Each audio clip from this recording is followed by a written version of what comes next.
I would like to welcome you all, honorable paper presenters and commentators, distinguished ladies and gentlemen. Please allow me to conduct this session in Nepali. I understand there is a translation facility, so language will not be a problem anymore. म सबैलाई यहाँ यो सेसनमा स्वागत गर्न चाहन्छु। आजको अहिलेको यो session यो main theme federalism, devolution of power and inclusive democracy in Nepal and Asia जुन मेन थीम छ कन्फरेन्सको, त्यसलाई कम्प्लिमेन्ट गर्ने खालको एउटा महत्त्वपूर्ण सेसनमा अहिले हामी छौँ। Intergovernmental coordination and cooperation in federal systems. हामीले यहाँ नेपालको कुरा गर्नेछौँ र विदेशका अरू सिस्टमका पनि हामीले कुरा गर्नेछौँ र कम्पेरिटिभ एउटा चाहिँ अन्डरस्ट्यान्डिङ राख्ने एउटा ठुलो मौका हुन्छ भन्ने मलाई लागेको छ। र फेडरलिजमको कुरा गर्दाखेरि नेपालको हकमा वास्तवमा यो एउटा नयाँ कन्सेप्ट हो, कन्स्टिट्युसनको नयाँ भ्यालु हो। युनिटरी सिस्टमबाट फेडरल सिस्टममा जाँदाखेरि यो रिएरेन्जमेन्ट भएको छ। कति इफेक्टिभली हामीले यो फेडरलिजममा जान सक्यौँ युनिटरी सिस्टमबाट भन्ने कुराको हामी परीक्षणकै घडीमा हामी छौँ।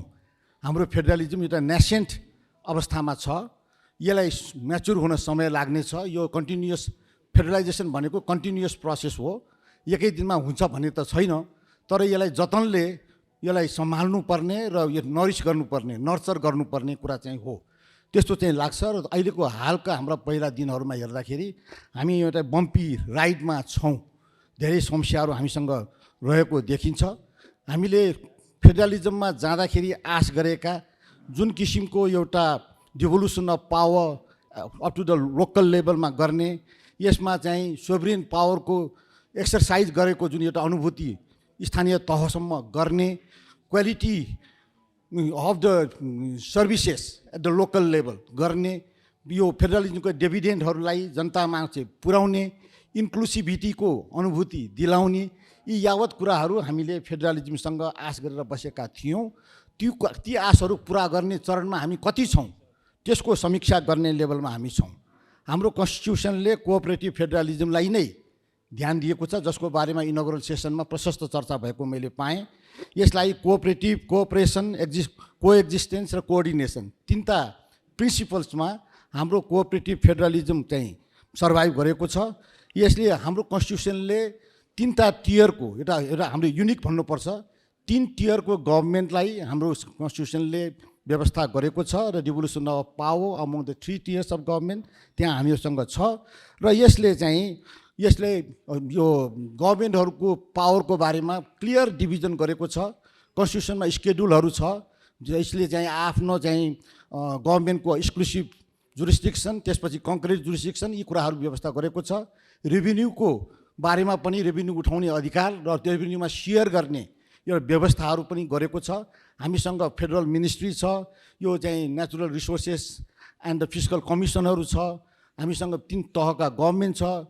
यी सबै हामीसँग इन्टरगभर्नमेन्टल कोअर्डिनेसन काउन्सिल छ, इन्टर स्टेट काउन्सिल छ। यी हामी कन्स्टिट्युसनले दिएका मेकानिजमहरू हामीहरूसँग छ। कन्स्टिट्युसनले क्लियर म्यान्डेट दिएको छ। त्यसको अतिरिक्त हाम्रो फेडरलिजमको वर्किङ कुन अवस्थामा छ भनेर हेर्नुपर्ने अवस्थामा छ। कतिपय अवस्थामा थकाइ लाग्दा कुराहरू हामीसँग छ, उत्साह नबढेका कुराहरू पनि छन्। ती सबै कुराहरूका कारणहरू होलान्। ती कारणहरूको बारेमा प्रशस्त हामीसँग त्यो एडिक्वेट लेजिस्लेसन भएन कि, रिसोर्सहरूको इक्विटेबल डिस्ट्रिब्युसनहरू भएन कि, एक्सपिरियन्स भएन कि, इन्स्टिट्युसनल क्यापासिटी भएन कि, पिपुलको पनि यसमा अन्डरस्ट्यान्डिङ भएन कि, विभिन्न कुराहरू होलान्। ती कुराहरू के हुन् जसले गर्दाखेरि हामीलाई रोकिरहेको छ, हाम्रो चाहिँ राइडलाई चाहिँ यो बम्पी राइड बनाएको छ। यसलाई कम्फोर्टेबल ल्यान्डिङ गर्ने हिसाबबाट यो हाम्रो चाहिँ कन्स्टिट्युसनको महत्त्वपूर्ण भ्यालुको रूपमा उदीयमान भएको फेडरलिजमको प्रक्रिया, फेडरलिजमलाई संस्थागत गर्नको लागि फेडरलाइजेसनको प्रक्रियालाई संस्थागत गर्ने र यसलाई चाहिँ सकारात्मक दिशा दिनुपर्ने अवस्थामा छ। यो हिसाबले आजको यो दिनमा आज हामीसँग यहाँ अहिले यो प्यानलमा रहनुभएका विद्वान मित्रहरू हुनुहुन्छ, पेपर प्रेजेन्टरहरू हुनुहुन्छ। यहाँ चाहिँ अस्ट्रेलियादेखि पाकिस्तानसम्मको हाम्रो चाहिँ अनुभवहरू हामीले रिफ्लेक्ट हुनेछ। नेपालको आफ्नो कन्टेक्स्टमा कन्स्टिट्युसनल डिजाइनका कुराहरू गर्नेछौँ, यसका च्यालेन्जका कुराहरू हामीले गर्नेछौँ र यसका कमेन्टहरू पनि हामी हुनेछौँ। र नेपाल र बाँकी विश्वका फेडरलिजमसँगका वर्किङका एक्सपिरियन्सहरूलाई एक्सचेन्ज गर्ने हिसाबबाट यो सेसन धेरै महत्त्वपूर्ण छ भन्ने मलाई लाग्दछ। यति कुरा राख्दै म अब चाहिँ यो सेसनमा उपस्थित हुनुभएका हाम्रो चाहिँ विज्ञ, हाम्रो रिसोर्स पर्सनहरू, पेपर प्रेजेन्टरहरू यहाँ हुनुहुन्छ, उहाँहरूको चाहिँ प्रेजेन्टेसनलाई म इन्भाइट गर्नेछु। सर्वप्रथम म यो अहिले पेपर प्रेजेन्ट गर्नलाई हामीसँग प्रोफेसर पूर्णमान साक्य, उहाँ सिनियर एडभोकेट हुनुहुन्छ, लका प्रोफेसर हुनुहुन्छ र यहाँको चाहिँ हाम्रो कन्स्टिट्युसनलिजमको बारेमा एउटा प्रशस्त सम्मानजनक अवस्थामा रहनुभएका जानकार व्यक्ति हुनुहुन्छ। उहाँभन्दा रिसोर्सफुल व्यक्ति पाउन हामीले वास्तवमा गाह्रो पनि छ र उहाँको यो विज्ञताको आधारमा उहाँले दिनुहुने जुन प्रस्तुति छ त्यसबाट हामी इन्जोय गर्नेछौँ। म अब चाहिँ प्रोफेसर पूर्णमान साक्यलाई आफ्नो प्रस्तुति दिनुहुनको लागि अनुरोध गर्दछु। Thank you very much, Kalyan Shrestha ji. Ladies and gentlemen, I would like to present my paper probably in dual language. I understand that there are quite a lot of foreign participants here. I just don't want to do injustice to my fellow participants from all over the world. But at the same time, there are some provisions which I need to discuss in local language also, for which I think the organizers have provided the translation facility. So I think that will definitely help you to keep track of my presentation today. So the topic given to me today is that intergovernmental cooperation and coordination in Nepal, flagging some experiences. You know, we are not very old federalism. We are quite young compared to others. But the experience that we went through for these years show that we are having a lot of internal tensions which we need to smoothen out within short period of time. Otherwise, we have problems. But before we go into the definite problems, I would like to tell you that Nepal has decided to go into federalism not because we were actually composed of a number of nationalities. It is one nation, there is no doubt about that. We went into federalism basically to address the issues of, creating an opportunities for the people in different parts of Nepal to share opportunities, resources, and to give them the opportunity to engage in self-rule,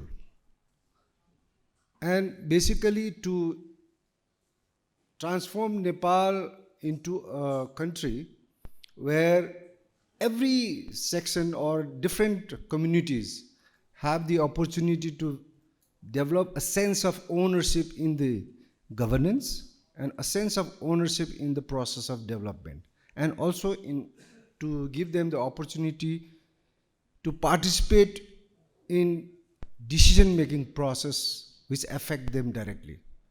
In the past, we had a very centralized system where the system was sort of monopolized by elites, and therefore the constitution that we had before this federal system, it had all the democratic trappings, but it had all the protection of human rights.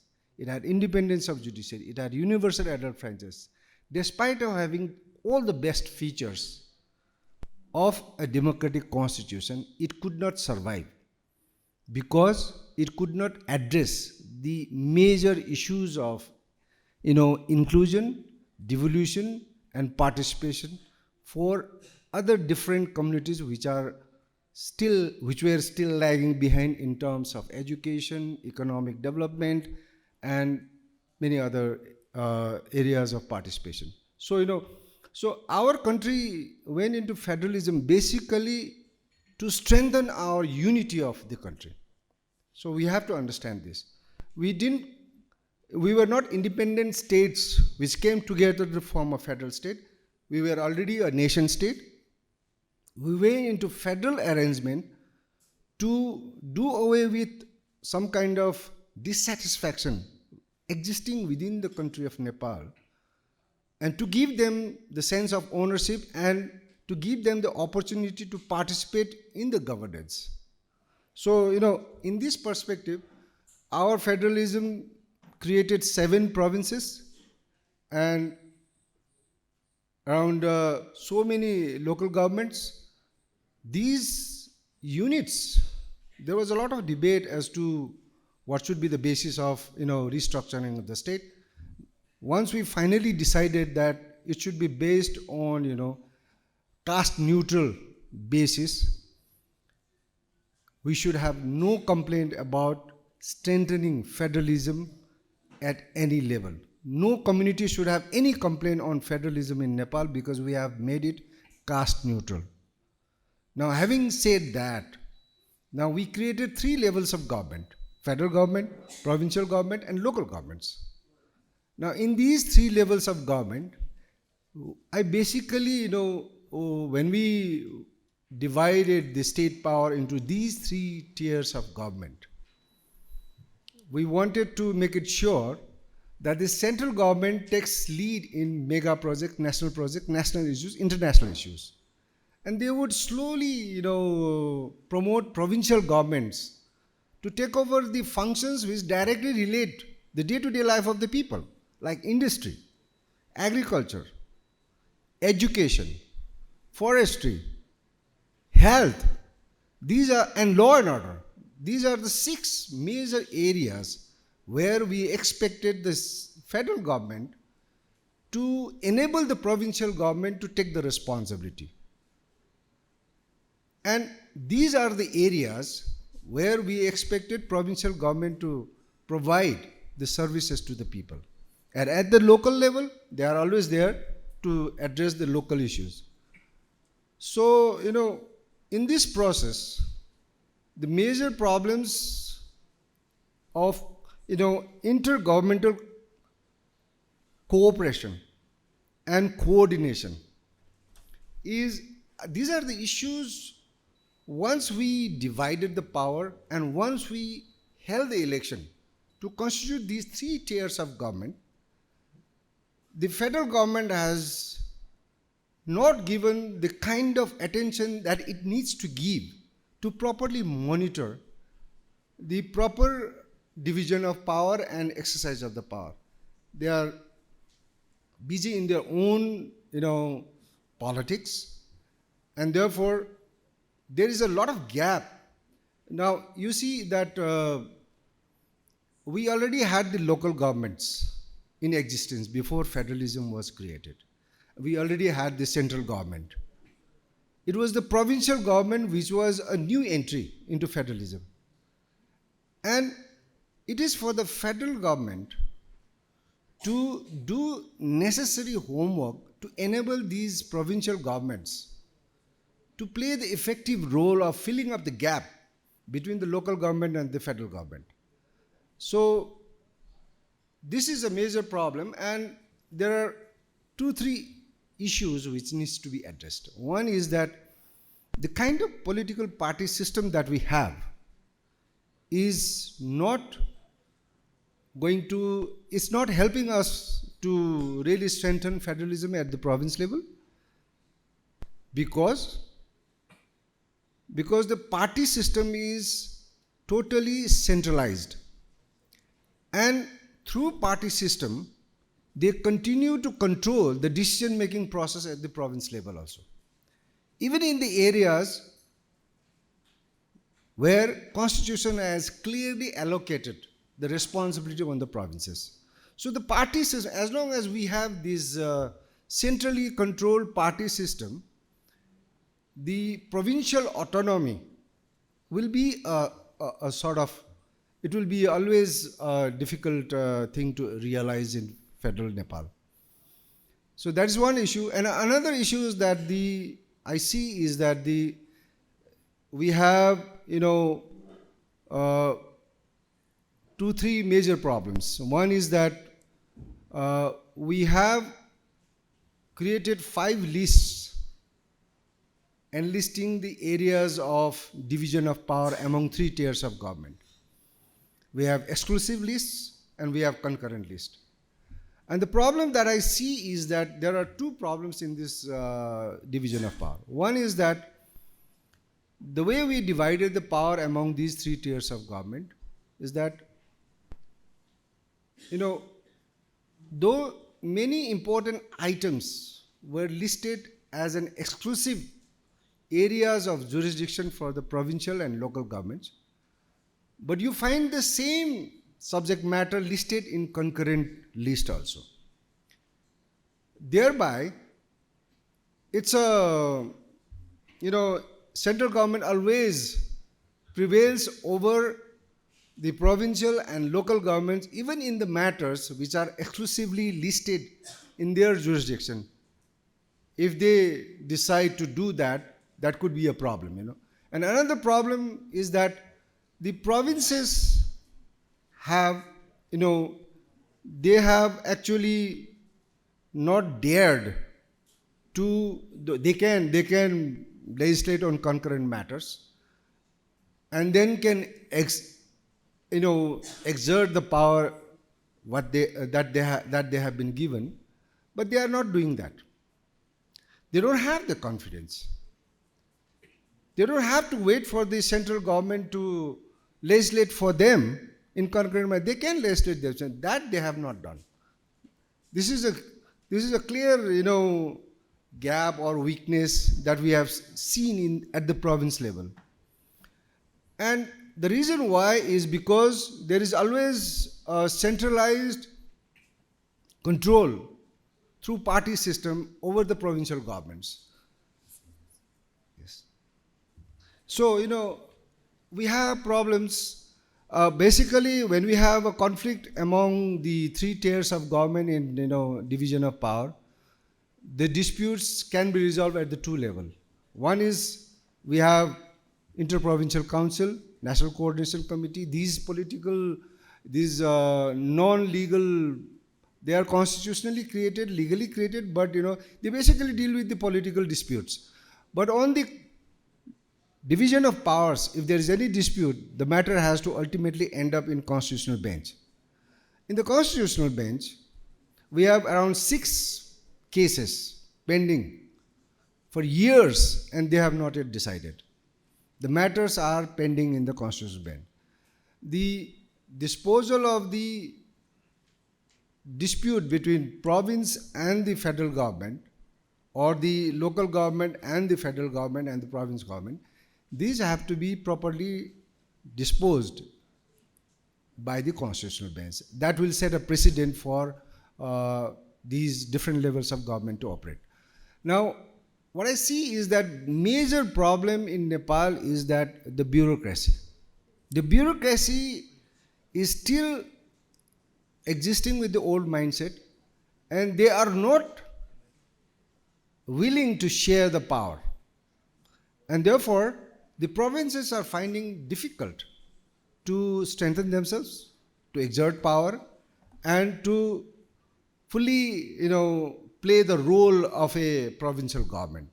It's somewhat sandwiched between the local government and the federal government.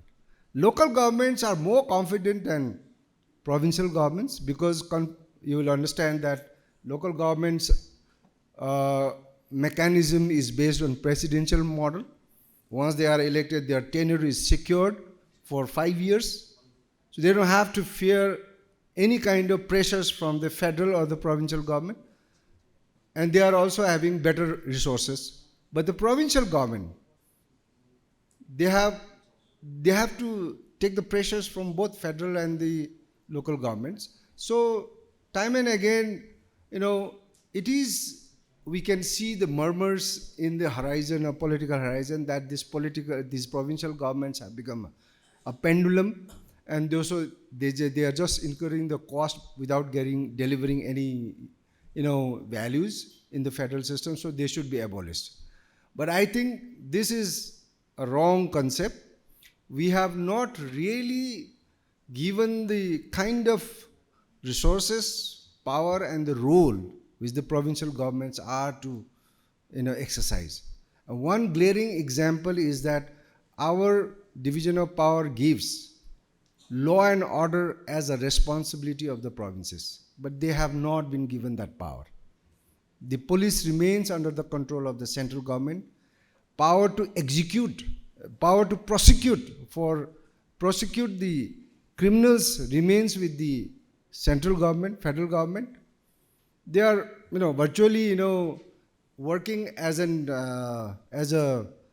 agent of central government. Provincial government, though they are accountable to the people of province, they are not able to, exercise the power that has been conferred by the constitution.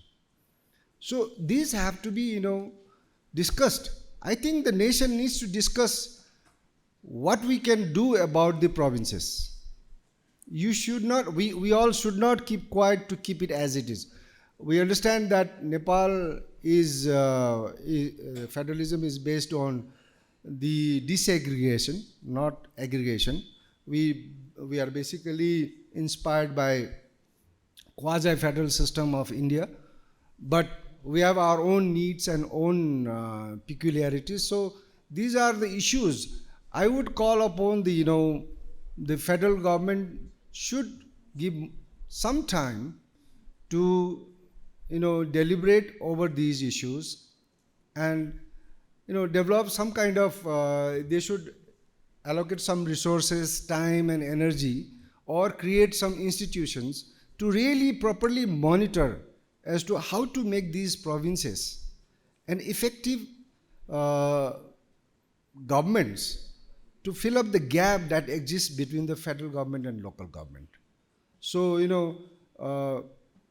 if you abolish these provinces, then we come back to the 2047 constitution, which is a very sad thing, because this is the constitution which was made by the Constituent Assembly elected by the people for the first time in Nepal. So this constitution is the people's constitution. So this has to be, properly interpreted, implemented, and the due role for the provincial government has to be given. They have to be empowered. They have to be given adequate resources. If you go into all these issues, there will be a lot of things to discuss.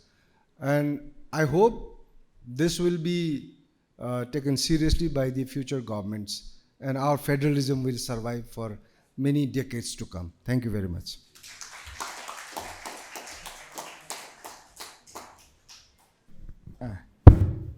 Thank you, Purna for your very comprehensive presentation, and you finished within time. I appreciate your cooperation. अब म दोस्रो प्रेजेन्टेसनको लागि म request गर्दैछु। दोस्रो प्रेजेन्टेसनको लागि doctor प्रकाश भट्टराई म request गर्दैछु। उहाँ सेन्टर फर सोशल चेन्जसँग सम्बद्ध हुनुहुन्छ। उहाँले कन्फ्लिक्ट म्यानेजमेन्टमा नै पिएचडी गर्नुभएको छ। उहाँले विभिन्न अन्तर्राष्ट्रिय संस्थाहरूमा कन्फ्लिक्ट म्यानेजमेन्टसँग सम्बन्धित कुराहरूमा संलग्न भएर रिसर्च गरेर काम गरिरहनु भएको छ। यो सानो परिचयको साथमा म डाक्टर प्रकाश भट्टराईलाई आफ्नो प्रेजेन्टेसन दिनुको लागि अनुरोध गर्दछु। Thank you, Kathmandu University School of Law, for giving me an opportunity to present my paper. So this paper is a part of one of the ongoing project, a larger project, which focused on fostering civic engagement for peaceful governance in Nepal, and this paper is just part of that larger research. So the title of our paper for today's presentation is Intergovernmental Conflicts in Federal Nepal. Are they constructive or source for destruction?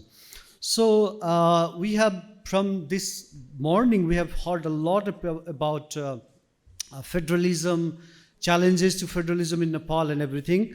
And I don't want to go that into detail, but I just want to emphasize that intergovernmental relations and the coordination, cooperation, and coexistence among different tiers of government is extremely important in the context of Nepal.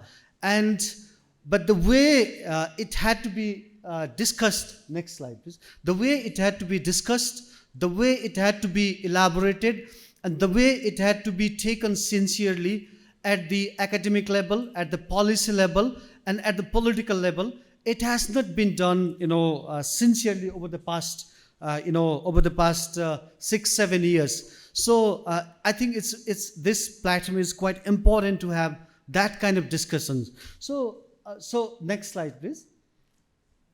So what is the significance of this paper?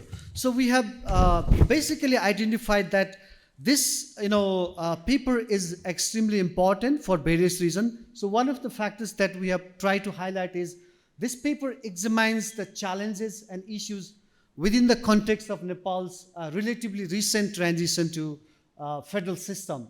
It also enriches the academic discourses surrounding intergovernmental relations. It also fosters much needed debate on how to strengthen intergovernmental relationship with Nepal. And lastly, it also serves as a foundational source for policymakers, researchers, practitioners involved in and refining Nepal's evolving federal system. Next slide, please. So our research question is like very simple. So how intergovernmental conflicts are taking place in Nepal? And to respond to these research questions, we basically, in this paper, we have basically tried to look at the trend of intergovernmental conflicts. Then we're also trying to identify some of the root causes or triggering factors, and finally the impacts of the intergovernmental conflicts. Next slide, please. So in terms of the methodology, so basically we have implied both primary and secondary sources of data. So basically the primary sources of data were gathered from the period of June 2022 till the September 2023 in 4 provinces of Nepal. We interviewed we interviewed and discussed almost 100 people across the country. And we also, like the Center for Social Change, the institute that I'm affiliated to, we are running a center called Governance Monitoring Center. It's a flagship research initiatives of Center for Social Change, started since 2020. And we do the real-time monitoring of the media, like the mainstream media. And through media, we try to capture the governance conflict event and the governance conflict cases. So we have also gathered some of the data, from the Governance Monitoring Center data set, and also the Supreme Court cases, because there are a number of cases that's been filed by provincial government and the individuals on the governmental conflict, in particular the jurisdictional issue. So we have also tried to look at the Supreme Court data. So it's a combination of like the field-based interviews, the real-time media monitoring, and the analysis of the Supreme Court cases. So this paper also had some limitations. This is a work in progress paper, and a lot of findings still need to be developed. So hopefully, when we complete our project, hopefully we'll have a complete picture and with more prudent analysis of what we are claiming for. So next slide, please. So basically, we have argued in this paper that the simultaneous execution of 761 governments in the 3 tiers is exercising exclusive as well as concurrent rights with proactive lawmaking, planning, and implementing role has fostered conditions for intergovernmental conflicts. We have also argued that it's imperative to understand the dynamics of each of these conflicts to better understand intergovernmental conflicts and to find policy and pragmatic solutions to each of these conflicts.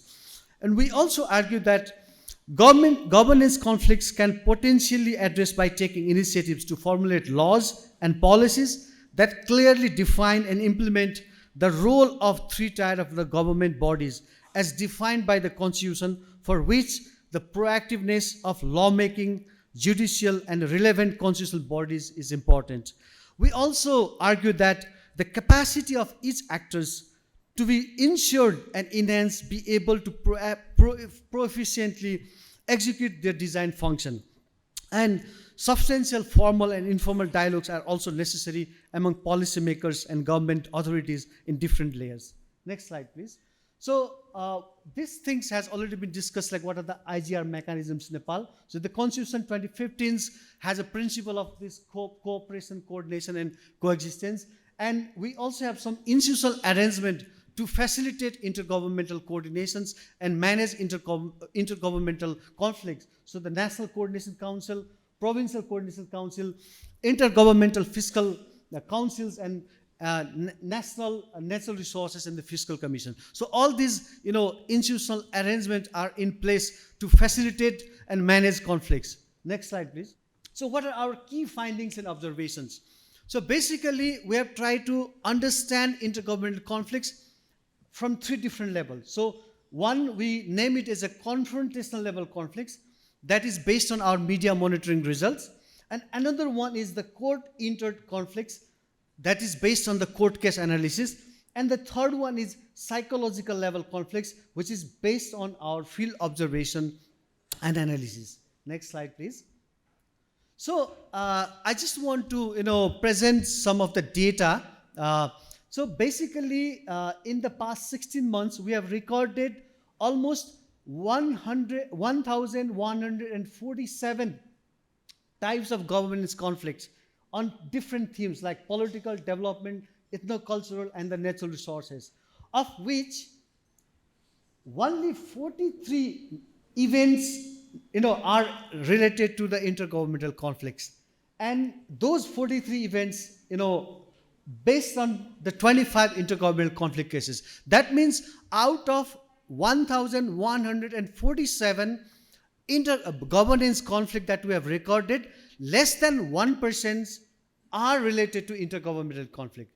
It seems quite negligible, but the kind of conflict that we have recorded, it has a high potential to increase the number of conflicts in the country. So I think it's something very important to look at that. Another table that I presented here. So if you look at the different layers of conflict, so you could see that the province versus local level conflicts are 6. The federal and local conflicts are 5. Local and local conflicts are 4. Local and other conflicts are 3. So that means out of 25 events, 18 conflicts are associated with the local level. So I think why local government are in conflict with different actors, I think that's something we need to take into consideration. Likewise, 9 federal level, 9 conflicts events are associated with the province government. So that also means that the local and the provincial governments are in direct conflict, are in direct dispute with other actors. So that means why local and province are in conflict, that's something we need to take into consideration. Next slide, please. Okay, so when we look at the conflict, we have tried to understand this intergovernmental conflict from the vertical dimension and from the horizontal dimension perspectives. So when it comes to the vertical dimension perspectives, so provincial government conflicts occurred mostly over resource allocation and the revenue collections. Likewise, local federal government conflicts occurred mostly on issues around the allocation of human resource and the budget. And the provincial and federal government conflicts occurred mostly on overlapping of the powers. Next slide, please. So when it comes to the horizontal dimensions, the conflict between local governments is regarding the resource allocation and territorial issues. But interestingly, no reports of conflict between provincial government. This can be attributed to active coordinations and frequent meeting among them. Because if we look at, these chief ministers meetings, chief autonomies meetings, these provincial planning, commissioners meetings, like all those different coordination meetings are happening frequently as compared to, these intergovernmental meetings, between local and province or province and the federal. So I think that could be one of the reasons, or maybe province are struggling themselves within their own internal problems.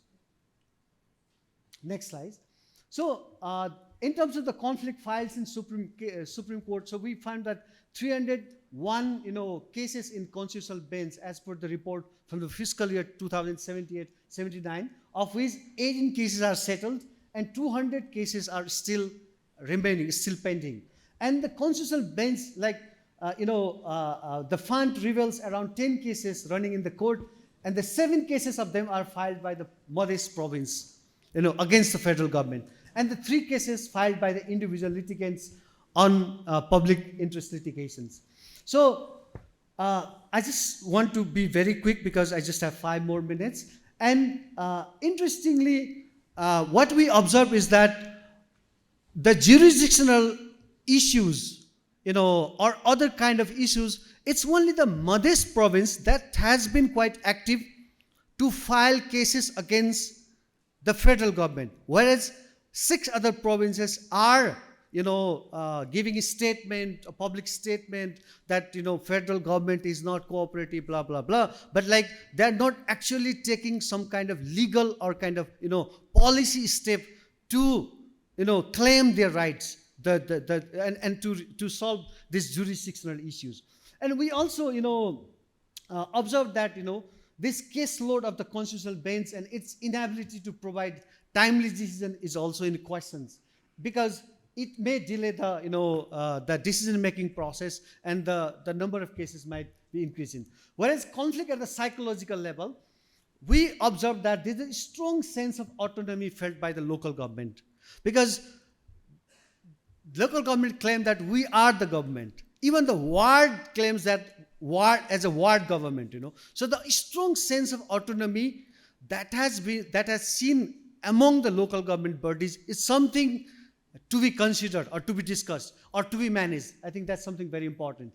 Likewise, the federal authorities' fear of losing traditional control over resources due to the power devolution, while the local and provincial authorities seek increased autonomy. So the whole conflict is revolving around the issue of autonomy, And the third one is the local and federal authorities view provincial structure as hindrances to independently wield power and mobilize resources, whether at the very top level or at the local level. So that means they don't want to see that power exercise and the resource exercise at the middle. So either federal want to be, all in all, or the local wants to be all in all. So I think how we are going to manage that kind of political dynamics is something very important. And also this public sentiments towards governance structure, particularly the province, has played a role in intergovernmental conflicts. So there is a lot of pressure from the public that the province are not necessary or province is not functional. And that kind of pressure is also putting, to the province government to claim for their rights, and that is also kind of, creating some sort of conflict. So I just want to quickly go through these triggering factors. So one is definitely the jurisdictional problems. The second one is the power and resource struggles and competitions. The third one is identity struggles for coexistence. The fourth one is poor approaches to dealing with the conflicts. The fifth one is lack of intergovernmental coordination and collaboration, and also the self-centric interpretation of exclusive and concurrent rights, and the power holders' perspectives and understanding of the new governance system. So all these are triggering factors. And my final, slide is that, I just want to conclude that, there are a number of issues to be addressed. So for example, the civil resistance created pressure for delivery of effective governance. That means in our data, we found that 40% out of 1,147 conflicts, there are like almost 44% civil engagement in the protest activities across the country. That means civilians are putting pressure to local, provincial, and federal government, and that pressure, has encouraged those government to, to claim their rights or to control over the resources and everything, and that is creating conflict. I think that needs to be addressed. So I think intergovernmental conflicts are not entirely ineffectual. Like, we should not say that conflicts are bad, but I think some of these intergovernmental conflicts can find some, constructive solution to strengthen federalism in the country. So I think that has to be taken into consideration. And intergovernmental conflicts are marginal in numbers, but they are steadily growing. I mean, they're small in number, as I presented, but they're growing. So I think it has to be addressed, immediately. The fourth one is the imperative to strengthen the role and performance of the province government, which is extremely crucial. And the constitutional scope of local government autonomy needs to be clarified. So local government want to perform autonomously, but what is that, the limitation of that autonomy? I think that needs to be further clarified.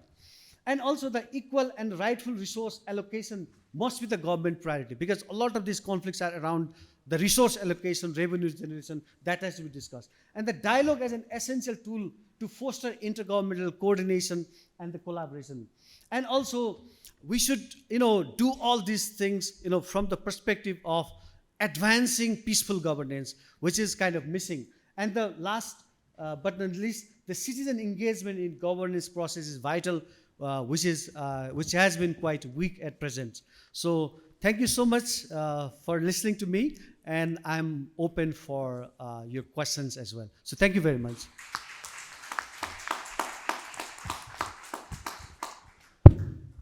Thank you, Prakash ji, for your very comprehensive presentation and giving a new taste to the understanding of the conflict that exists in our country.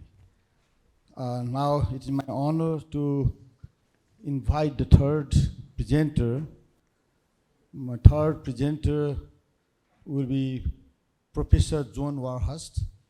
He is the Emeritus Professor of Political Science in the Australian National University, Canberra, Australia. And he has been basically focusing on Australian government and politics, specializing in parties, elections, lobbying, and such state relations. With this very brief introduction, now I will call upon Professor Warhurst to make his presentation. Professor Warhurst. Thank you, sir. Yet another Australian. We haven't even reached lunch on the first morning. As a visitor, I echo former Chief Justice French's statement that we must approach offering our perspectives with all due humility, and that I certainly do. I would also like to pay my respects to all of those authorities who have both funded the conference, have brought me here, the Asia Foundation, the Australian Government, the Kathmandu University, and anyone else that has played a part. The hospitality has been wonderful, and it's my very great pleasure to be here. I echo former Chief Justice French's remarks that already sitting in this room this morning, there is a familiar ring to some of the discussions for an Australian talking about federalism in Kathmandu. Now, the familiar ring, of course, means that can either be depressing or encouraging. To think that after 123 years, an Australian coming here finds a familiar ring to many of these discussions suggests that some of the issues are likely to be ongoing and unable to be fully resolved. That may bring with it a certain amount of depression, but I think the encouragement is that we in Australia feel that our federal system is a relatively good one, that it has served us quite well over 123 years, even though we are dealing with and continue to deal with many of the issues which you have raised already this morning. I've been taken not only by the familiarity of the issues, but also by the passion and the urgency to address these issues. I think the danger for me, coming from a federal system of 123 years duration, is that things seem like business as usual, and perhaps a feeling that we can't do anything in our own system to improve our federal system. It's over 50 years, for instance, since we have changed our federal constitution by referendum, and many Australians now feel, after a recent failure only 6 weeks ago, that maybe the constitution is frozen and that we really need just to get on with dealing with the relationships, the issues, the politics within an existing system. And that would be my first reflection. Our Australian federal system, perhaps like yours, is constantly under pressure to deliver benefits, to give the impression that it is listening to people, citizens, that it is acting with efficiency in its approach to resolving policy questions. But I would say that hidden behind a discussion of federalism is really a discussion of society and politics more generally, and that federalism sometimes magnifies the problems which would exist even without a federal system. Sometimes federalism modifies those problems. Sometimes it magnifies them. What are the problems that I'm referring to? Well, in Australian society today, we worry about corruption in politics and society, and we've just set up a National Anti-Corruption Commission. We worry about a lack of transparency in our politics. Even in recent days, a constant refrain in Australian politics is, we don't know what's going on.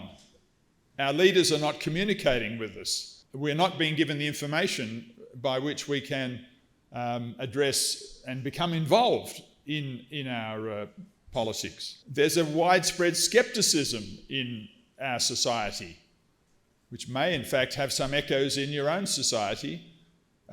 Scepticism about political leadership, scepticism about the ability to deal with ongoing problems. There's a feeling that politics is sometimes an insider type of occupation, and that outsiders find it difficult to come to grips with and have any leverage at despite voting in and out political parties, a feeling that perhaps all the available politicians are more or less quite similar, and we're looking for change.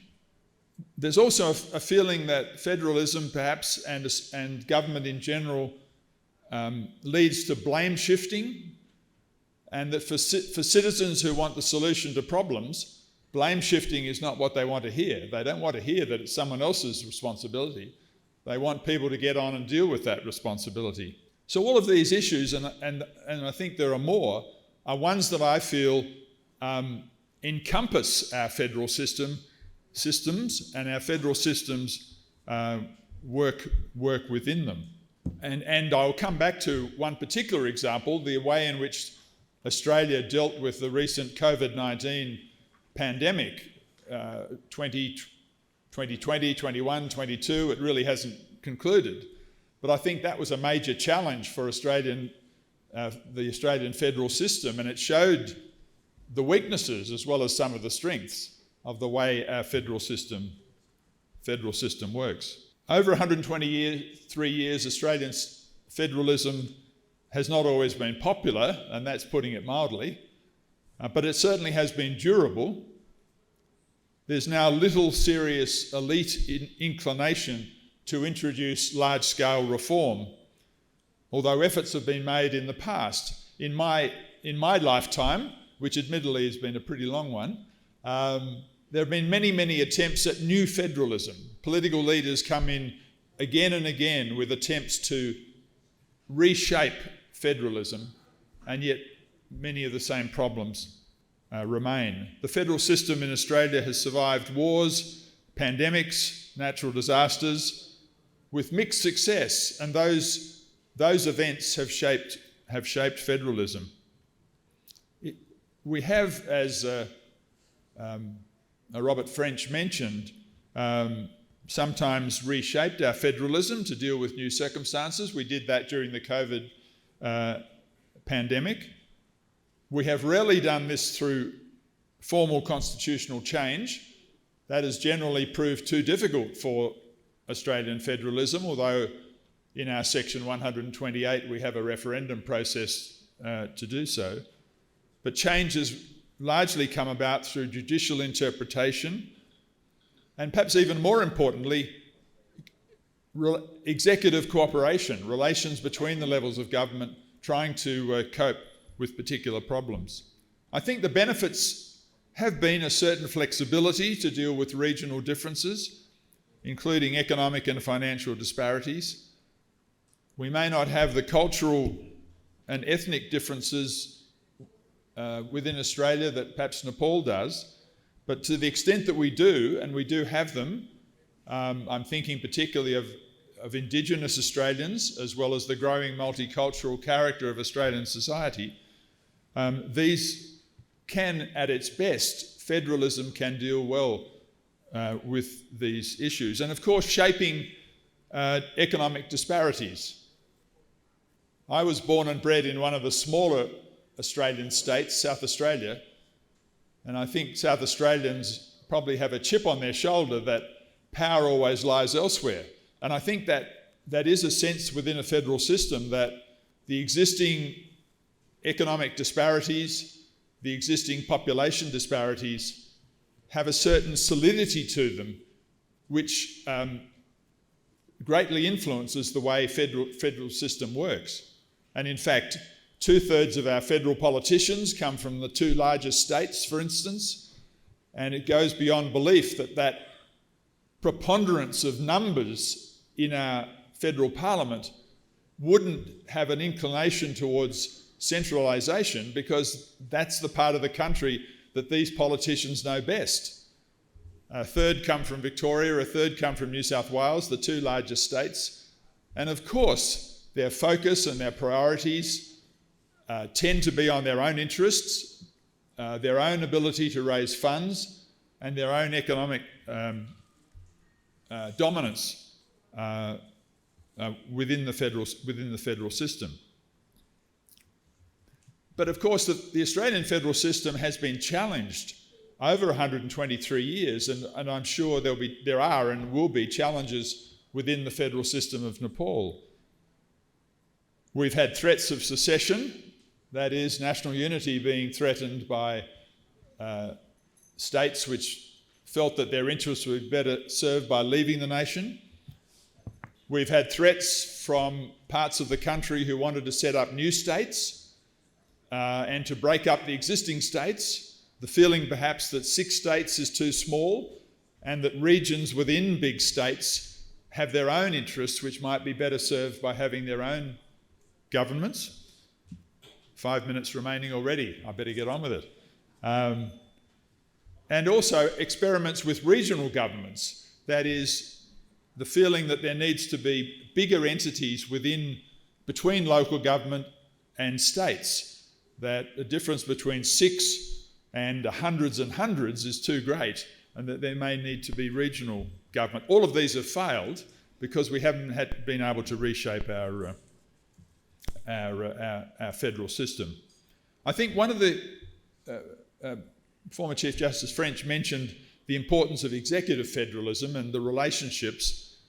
I think one of the weaknesses of such executive federalism is a lack of transparency, that the political leaders focus too much on the intergovernmental aspect of their business, and are wrapped up in discussions as bureaucrats or political leaders with their counterparts in other provinces and states and with the federal government, and that the people as a whole are left out because they have no avenue into these intergovernmental discussions. I might finish the last 3 or 4 minutes that I have at my disposal by just talking a little bit more about the COVID-19 pandemic and what it showed about Australian federalism. It was an enormous test. Australia probably escaped quite well from the ravages of the pandemic, perhaps because we closed our international borders very quickly, perhaps because we're an island nation, perhaps because we were just lucky. But it certainly put the system under stress. There was a new cabinet formed, a national cabinet, but there was a lot of blame shifting, and there was many accusations about inefficient government action. Citizens demanded action, and governments bickered. I think that would be the summary of the 3 years. There were accusations of lack of preparation and inadequate government responses. The powers of states were tested several times in the High Court. And in all of this, there were many policy areas which I think the federal system didn't cope very well with. School closures, for instance. The states wanted to lock down the schools for health and education reasons. The federal government wanted to keep the schools open for economic reasons. So there's different motivations operating at the national and the local level. Hospitals and aged care, another area where the average citizen really didn't know who was responsible, and there was blame shifting between the federal and the state level. Who was responsible for incoming passengers and returning Australians? Again, division between the national government and the state government. So my conclusion in my last minute would be a little bit, quite similar in fact to Robert French's conclusion that federalism is a work in progress. My conclusion would be that we should give 2 cheers for federalism. We shouldn't be so enthusiastic that it's worth 3 cheers, but it is at least an adequate system, and that we should get on and try to work within it. I think there are aspects of smaller government and participation which can work well within a federal system, but in an era of failing trust in all governments, it's not surprising that federalism too should be seen as the problem, when really I don't think federalism is sometimes the problem. It's that overall relationship between citizens and their government. My best advice, offered humbly, would be for participants to work within the system to strengthen and improve it, which I think has been one of the themes of this morning, building on its advantages, but always remaining aware of its potential limitations and weak points. That's what I've heard so far in this conference, that we work to strengthen and improve federalism, but be very aware that there are bigger problems, I think, of trust and scepticism, which will lead the wider community to blame federalism for problems which are not even the problem of the system. Thank you.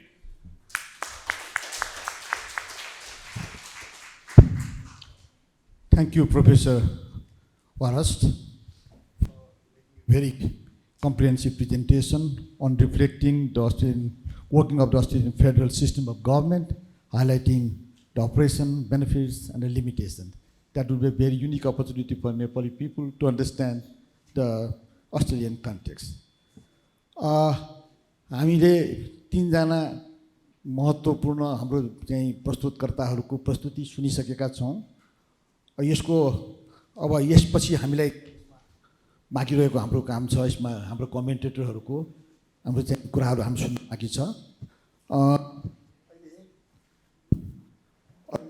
पहिलो प्रस्तुति पहिलो कमेन्टेटरको लागि हम पहिला म request गर्नेछु professor Rishikesh Wagle. उहाँ चाहिँ काठमाडौँ युनिभर्सिटीको स्कुल अफ लको डिन हुनुहुन्छ, उहाँ पूर्व न्यायाधीश हुनुहुन्छ, उहाँ चाहिँ सरकारी वकिल हुनुहुन्छ, कानुनको क्षेत्रमा विविध पक्षमा उहाँले व्यापक अनुभव हासिल गर्नुभएको छ र धेरै रिसोर्सफुल व्यक्ति हुनुहुन्छ। अब उहाँले खास गरेर चाहिँ कन्स्टिट्युसनल बेन्चलाई चाहिँ डिस्प्युट रिजोल्युसन फेडरलाइजेसनको प्रोसेसमा डिस्प्युट रिजोल्युसनको प्रक्रियामा कन्स्टिट्युसनल बेन्चको रोलको बारेमा खास गरेर आफ्नो चाहिँ कमेन्ट चाहिँ दिनुहुनेछ। म उहाँलाई रिक्वेस्ट गर्दछु प्रस्तुतिको लागि। Thank you, Chair of this session. Dear paper presenters, ladies and gentlemen. First of all, I would like to thank all of you for your gracious presence over here on behalf of Kathmandu University School of Law. Again, I would like to take the privilege given by the Chair to speak in Nepali. It is because I think that speaking in Nepali, I will not do injustice to our international participants because I have circulated my paper that is work in progress. My presentation will be limited within that paper. That's why you can take help of the translation as well as you can rely on my paper and you can give me feedback on that paper also. So अब म नेपालीमै बोल्न अनुमति चाहन्छु।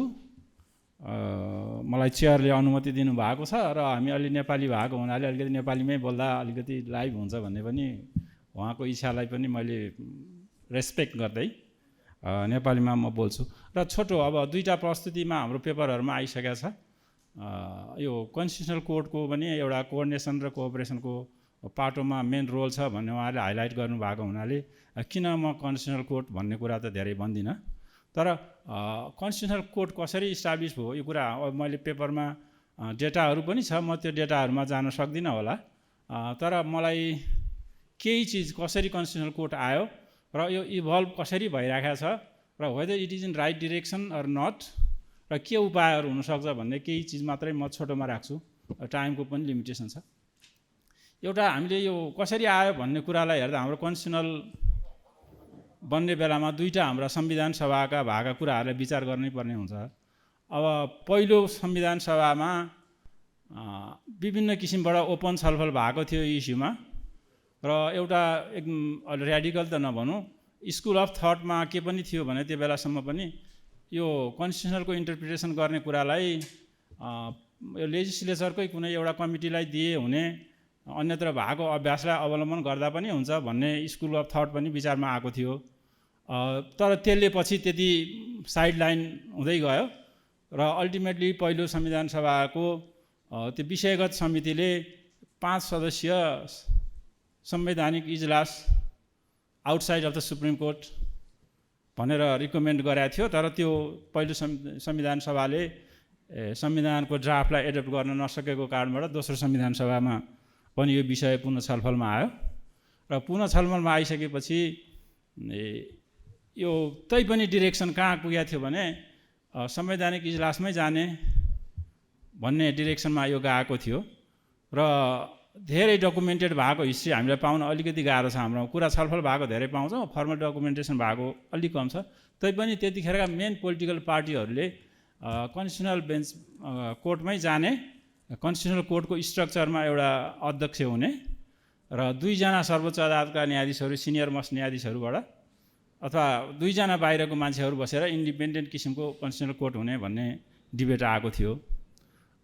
त्यसमा कुनै बेला म पनि जजको हैसियतमा भएको हुनाले मसँग पनि केही फर्स्ट ह्यान्ड इन्फर्मेसन छ, त्यसलाई त कति मैले डकुमेन्टेसन गर्न सकेँ कि सकिनँ। डकुमेन्टेसन भएकै कुरालाई राखेर हेर्दा पनि त्यतिखेरको जुडिसियरले यो कुरालाई यसलाई स्वीकार्नेलाई अलिकति गाह्रो मान्यो र यसले हामीलाई विभिन्न बाधा अवरोधहरू ल्याउन सक्छ। सेपरेटली कन्स्टिट्युसनल कोर्ट भयो भने प्यारलल दुईटा इन्स्टिट्युसन हुन्छन्, यसलाई छुट्टै राख्नु हुँदैन भन्ने कुराको स्ट्रङ लबिङ गरेको छ। त्यो लबिङ आइदर डकुमेन्टबाट अथवा पोलिटिकल लिडरहरूलाई कन्भिन्स गर्ने हिसाबले अथवा संविधान सभाका त्यतिखेरका पदाधिकारीहरूलाई हेरेर पनि गयो र त्यो गइसकेपछि एज अ कम्प्रोमाइज हिसाबमा सर्वोच्च अदालतभित्रै संवैधानिक इजलास रहने, प्रधान न्यायाधीशले हेड गरेको त्यो इजलासमा न्याय परिषदको सिफारिसमा प्रधान न्यायाधीशले तोकेका अन्य 4 जना न्यायाधीशहरू रहने गरी डिजाइन गरियो र यो अलिकति मैले भन्नै पर्ने कुरा कस्तो छ भने नेपालमा फेडरल इस्यु अथवा कन्स्टिट्युसनले फेडरलिजमलाई एडप्ट नगर्दासम्मको संवैधानिक इतिहासमा हामीले छुट्टै यो कन्स्टिट्युसनल कोर्ट अथवा बेन्च भन्ने कुरालाई छलफलमा ल्याएका थिएनौँ, आवश्यकता पनि महसुस भएको थिएन र यसको डिस्कोर्स नै फेडरल कन्स्टिट्युसनको छलफलबाट आएको हो। त्यस कारण constitutional court sometimes we can say that it is twin sister of the constitution, यो फेडरलिजम त्यसरी नै आयो। तर यो अब आयो, एडप्ट भयो, अब फङ्सनिङ लेभलमा कसरी गएको छ भन्दा यसको हिस्टोरिकल ब्याकग्राउन्ड रिफ्लेक्ट भएको चाहिँ म यहाँलाई छलफलमा ल्याउन चाहन्छु। किनभने संवैधानिक इजलासलाई एउटा जुरिस्डिक्सन दिएको federal dispute, province centre, province र लोकल डिस्प्युट हेर्ने मेन अब्जेक्टिभ सुरुमा राखिएको हो यो कुरा। तर पछि आउने बेलामा यसको जुरिस्डिक्सन कन्स्टिट्युसनलले पनि अलिकति एक्सपान्सन गर्यो। कन्स्टिट्युसनलले एक्सपान्सन गरेको अर्को जुरिस्डिक्सन के भयो भने जेनरल जुडिसियल रिभ्यू अफ लेजिस्लेसनको जुन हाम्रो लामो समयदेखि सुप्रिम कोर्टले एक्सर्साइज गर्दै आएको थियो त्यसको पनि सोल जुरिस्डिक्सन कन्स्टिट्युसनल बेन्चलाई दिइयो र इलेक्सनको डिस्प्युट प्रोभिन्सियल पार्लियामेन्ट एसेम्ब्ली अथवा सेन्ट्रल पार्लियामेन्टको डिस्प्युट पनि हेर्ने उसकोमा पनि भयो र यो मेम्बर्सहरूको डिस्क्वालिफिकेसन हेर्ने पनि जुरिस्डिक्सन यसलाई दियो। इन एडिसन टु द्याट त्यसको साथसाथै प्रधान न्यायाधीशलाई कुनै विषयमा अलिक गम्भीर संवैधानिक विषय समावेश भएको मुद्दा छ त्यो पनि संवैधानिक इजलासले डिस्पोज गर्दा हुन्छ भन्ने लाग्यो भने कारणसहित पठाइदिने गरी यस्तो जुरिस्डिक्सन दियो। र अहिले पहिलाको प्रेजेन्टरले पनि राख्नुभयो केही डेटा उहाँसँग पनि छ, उहाँको मेरोमा स्लाइड डिफरेन्स परेको छ, त्यसलाई हामीले करेक्सन गर्न पनि सक्छौँ। र यो हेर्दै जाने बेलामा अब डिस्प्युट सुप्रिम कोर्टमा कन्स्टिट्युसनल बेन्चमा थुप्रै डिस्प्युटहरू गइराखेको छ, एउटा पार्ट हो। र अर्को यसलाई इन्स्टिट्युसनल क्यापाबिलिटी के भयो भने सर्वोच्च अदालतको प्रधान न्यायाधीश त एक्स अफिसियो नै उताको पनि चेयर हुने हो, उहाँले नै हायर गर्ने हो।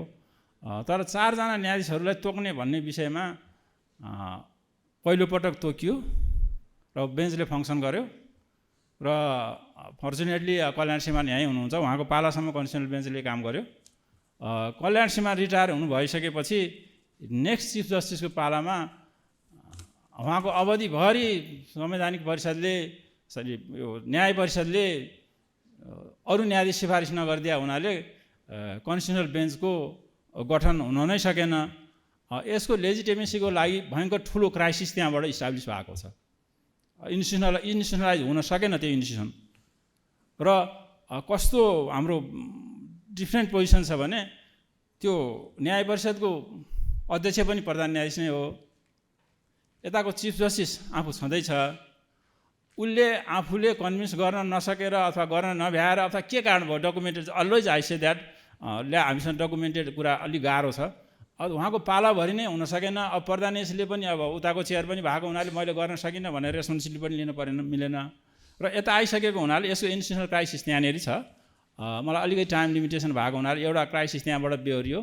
र अर्को यसको मुद्दाहरूको डिफ्रेन्ट मुद्दाहरू छन्। मैले जुरिस्डिक्सनलाई लामो एक्सपान्सन भएको हुनाले सबैमा म जान सकिनँ, मलाई 4 मिनटको टाइम रिमेनिङ भएको हुनाले सकेसम्म टाइममै रहने स्टिक हुन्छु म। र 6 वटा अथवा 7 वटा चाहिँ प्रोभिन्स 2ले हालेको मुद्दा छ र कन्स्टिट्युसनली डिजाइन गर्ने बेलामा यिनै मुद्दाहरूलाई हेर्नको लागि भनेर कन्स्टिट्युसनल कोर्टलाई नेपालमा इनिसिएट गरिएको थियो। तर अनफर्चुनेटली ती 6 वटा अथवा 7 वटै मुद्दाहरू अहिलेसम्म डिस्पोज भएका छैनन्। अब इन्स्टिट्युसनल एज ए इन्स्टिट्युसन पनि यसलाई अलिकति क्राइसिस छ इस्टाब्लिस हुने बेलामा।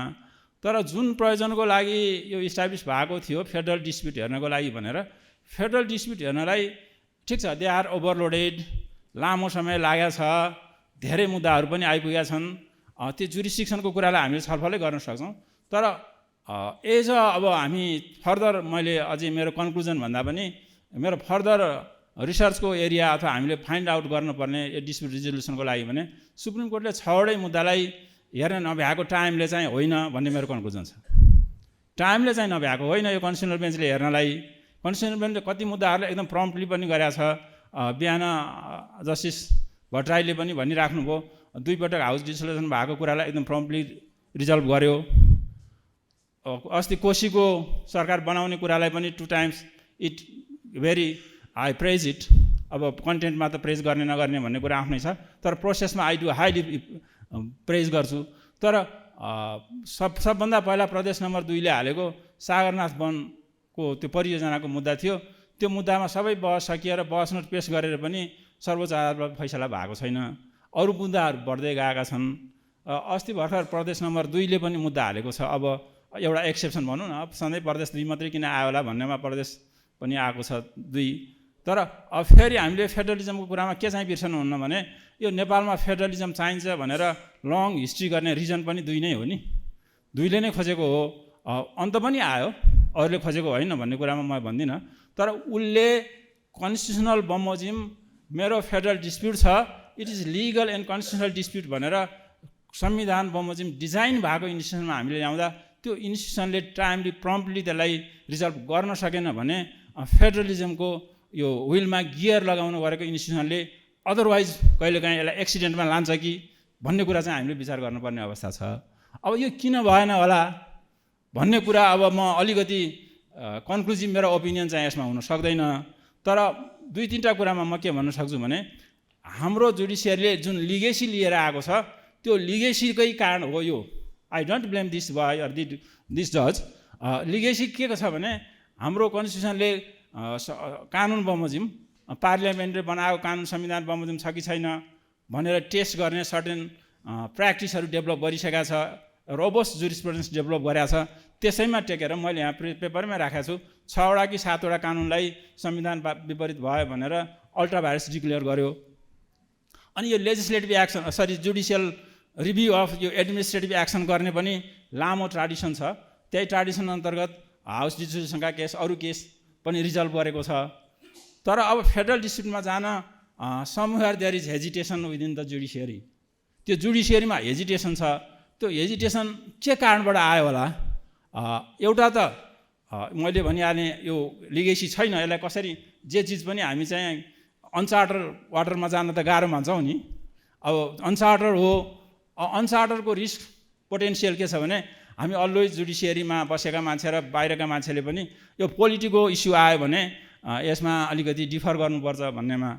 अब यो चाहिँ पोलिटिकल इस्यु इम्बेडेड भएको लिगल र कन्स्टिट्युसनल डिस्प्युट हो जुन फेडरलले लिएर आएको छ। इट इज प्योरली कन्स्टिट्युसनल र प्योरली लिगल भनेर हामीले यसलाई भन्न मिल्दैन।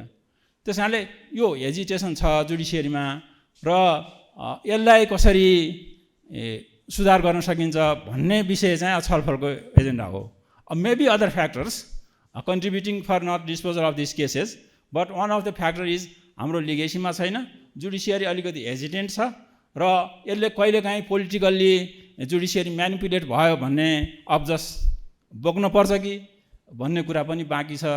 कहीँ न कहीँ त्यस्तो लाग्छ। र अर्को अभियसली के हो भने हामीले कन्स्टिट्युसनल बेन्चलाई सेपरेट कन्स्टिट्युसनल डिस्प्युट मात्रै हेर्ने, स्पेसलाइज बेन्च नभनेर अब यो इट इज अ जेनरल अरू सबै मुद्दा पनि हेर्नुपर्ने न्यायाधीश त्यहाँ पनि जानुपर्ने भने हुनाले certainly in the course of टाइममा डेभलप हुने एक्सपर्टिज पनि डेभलप हुन पाएन।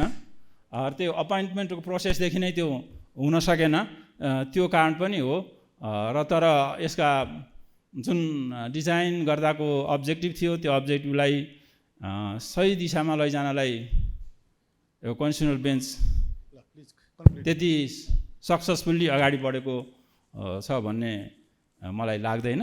त्यसका कारणहरू खोजेर कुन उपायबाट अगाडि बढ्न सकिन्छ भन्ने कुरामा सायद आजै छलफल गर्न सकियो अथवा सकिएन भने पनि इट इज ओपन क्वेसन, अगाडि बढ्न सकिन्छ। यति मेरो कुरा यहाँलाई सेयर गर्दै अहिले यहाँबाट बिदा हुन्छु। धन्यवाद। थ्याङ्क यू ऋषिकेश वाग्लेज्यू। उहाँले यो हाम्रो युनिक समस्या यो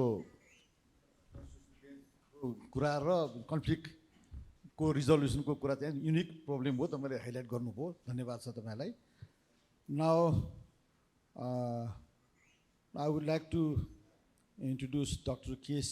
Kashif Imran Zadi.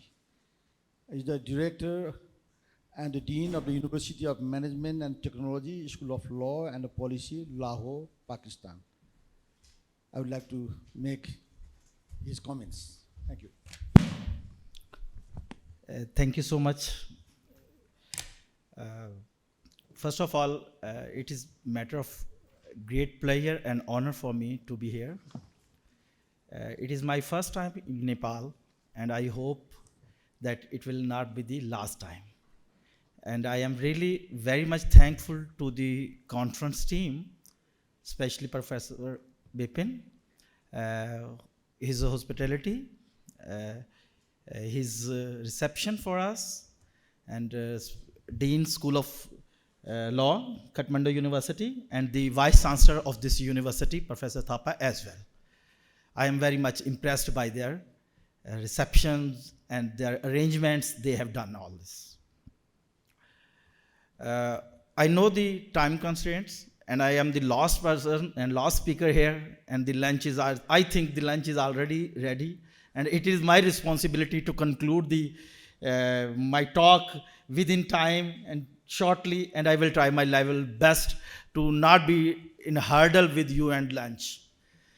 So the discussion which has been done here about the federalism, the paper presented here from the speakers has excellently and exceptionally explained the laws, the provisions of the constitution of the Nepal with regard to the collaboration, federalism, and their connectivity. They have well defined the problems, the conflicts, the disputes which are arising and which are happening among the different stakeholders, federal government, provincial governments, and local governments as well. They have given very fruitful solutions as well. And Mr. Dean has presented very importantly the judicial behavior and the judicial responsibility for the settlement of these types of conflicts and disputes. No doubt, and now it is my responsibility, and because I have told you that I will try my level best to short my talk, I will directly come to the point that there are certain matters which can be adopted for the settlement of disputes relating to the federalism. And that is, firstly, I suggest and talk about the amendment in the constitution. It is true that the life of the Nepali constitution is just 8 years as it federally, in which the federalism has been introduced. It has 8 years, no problem. As far as the country from where I came from, Pakistan, has celebrated 50 years of its constitution. And we have federal system of government, no issue. We are still facing problems with regard to the conflicts relating to the federal government, provincial governments, local governments. So it is not a big deal. And at this time, we have 25 amendments in the constitution within the period of 50 years. 25 amendments, and mainly focuses on the conflict resolution of provincial and federal government. And during this period, and the major contribution is the 18th amendment is very famous in this regard.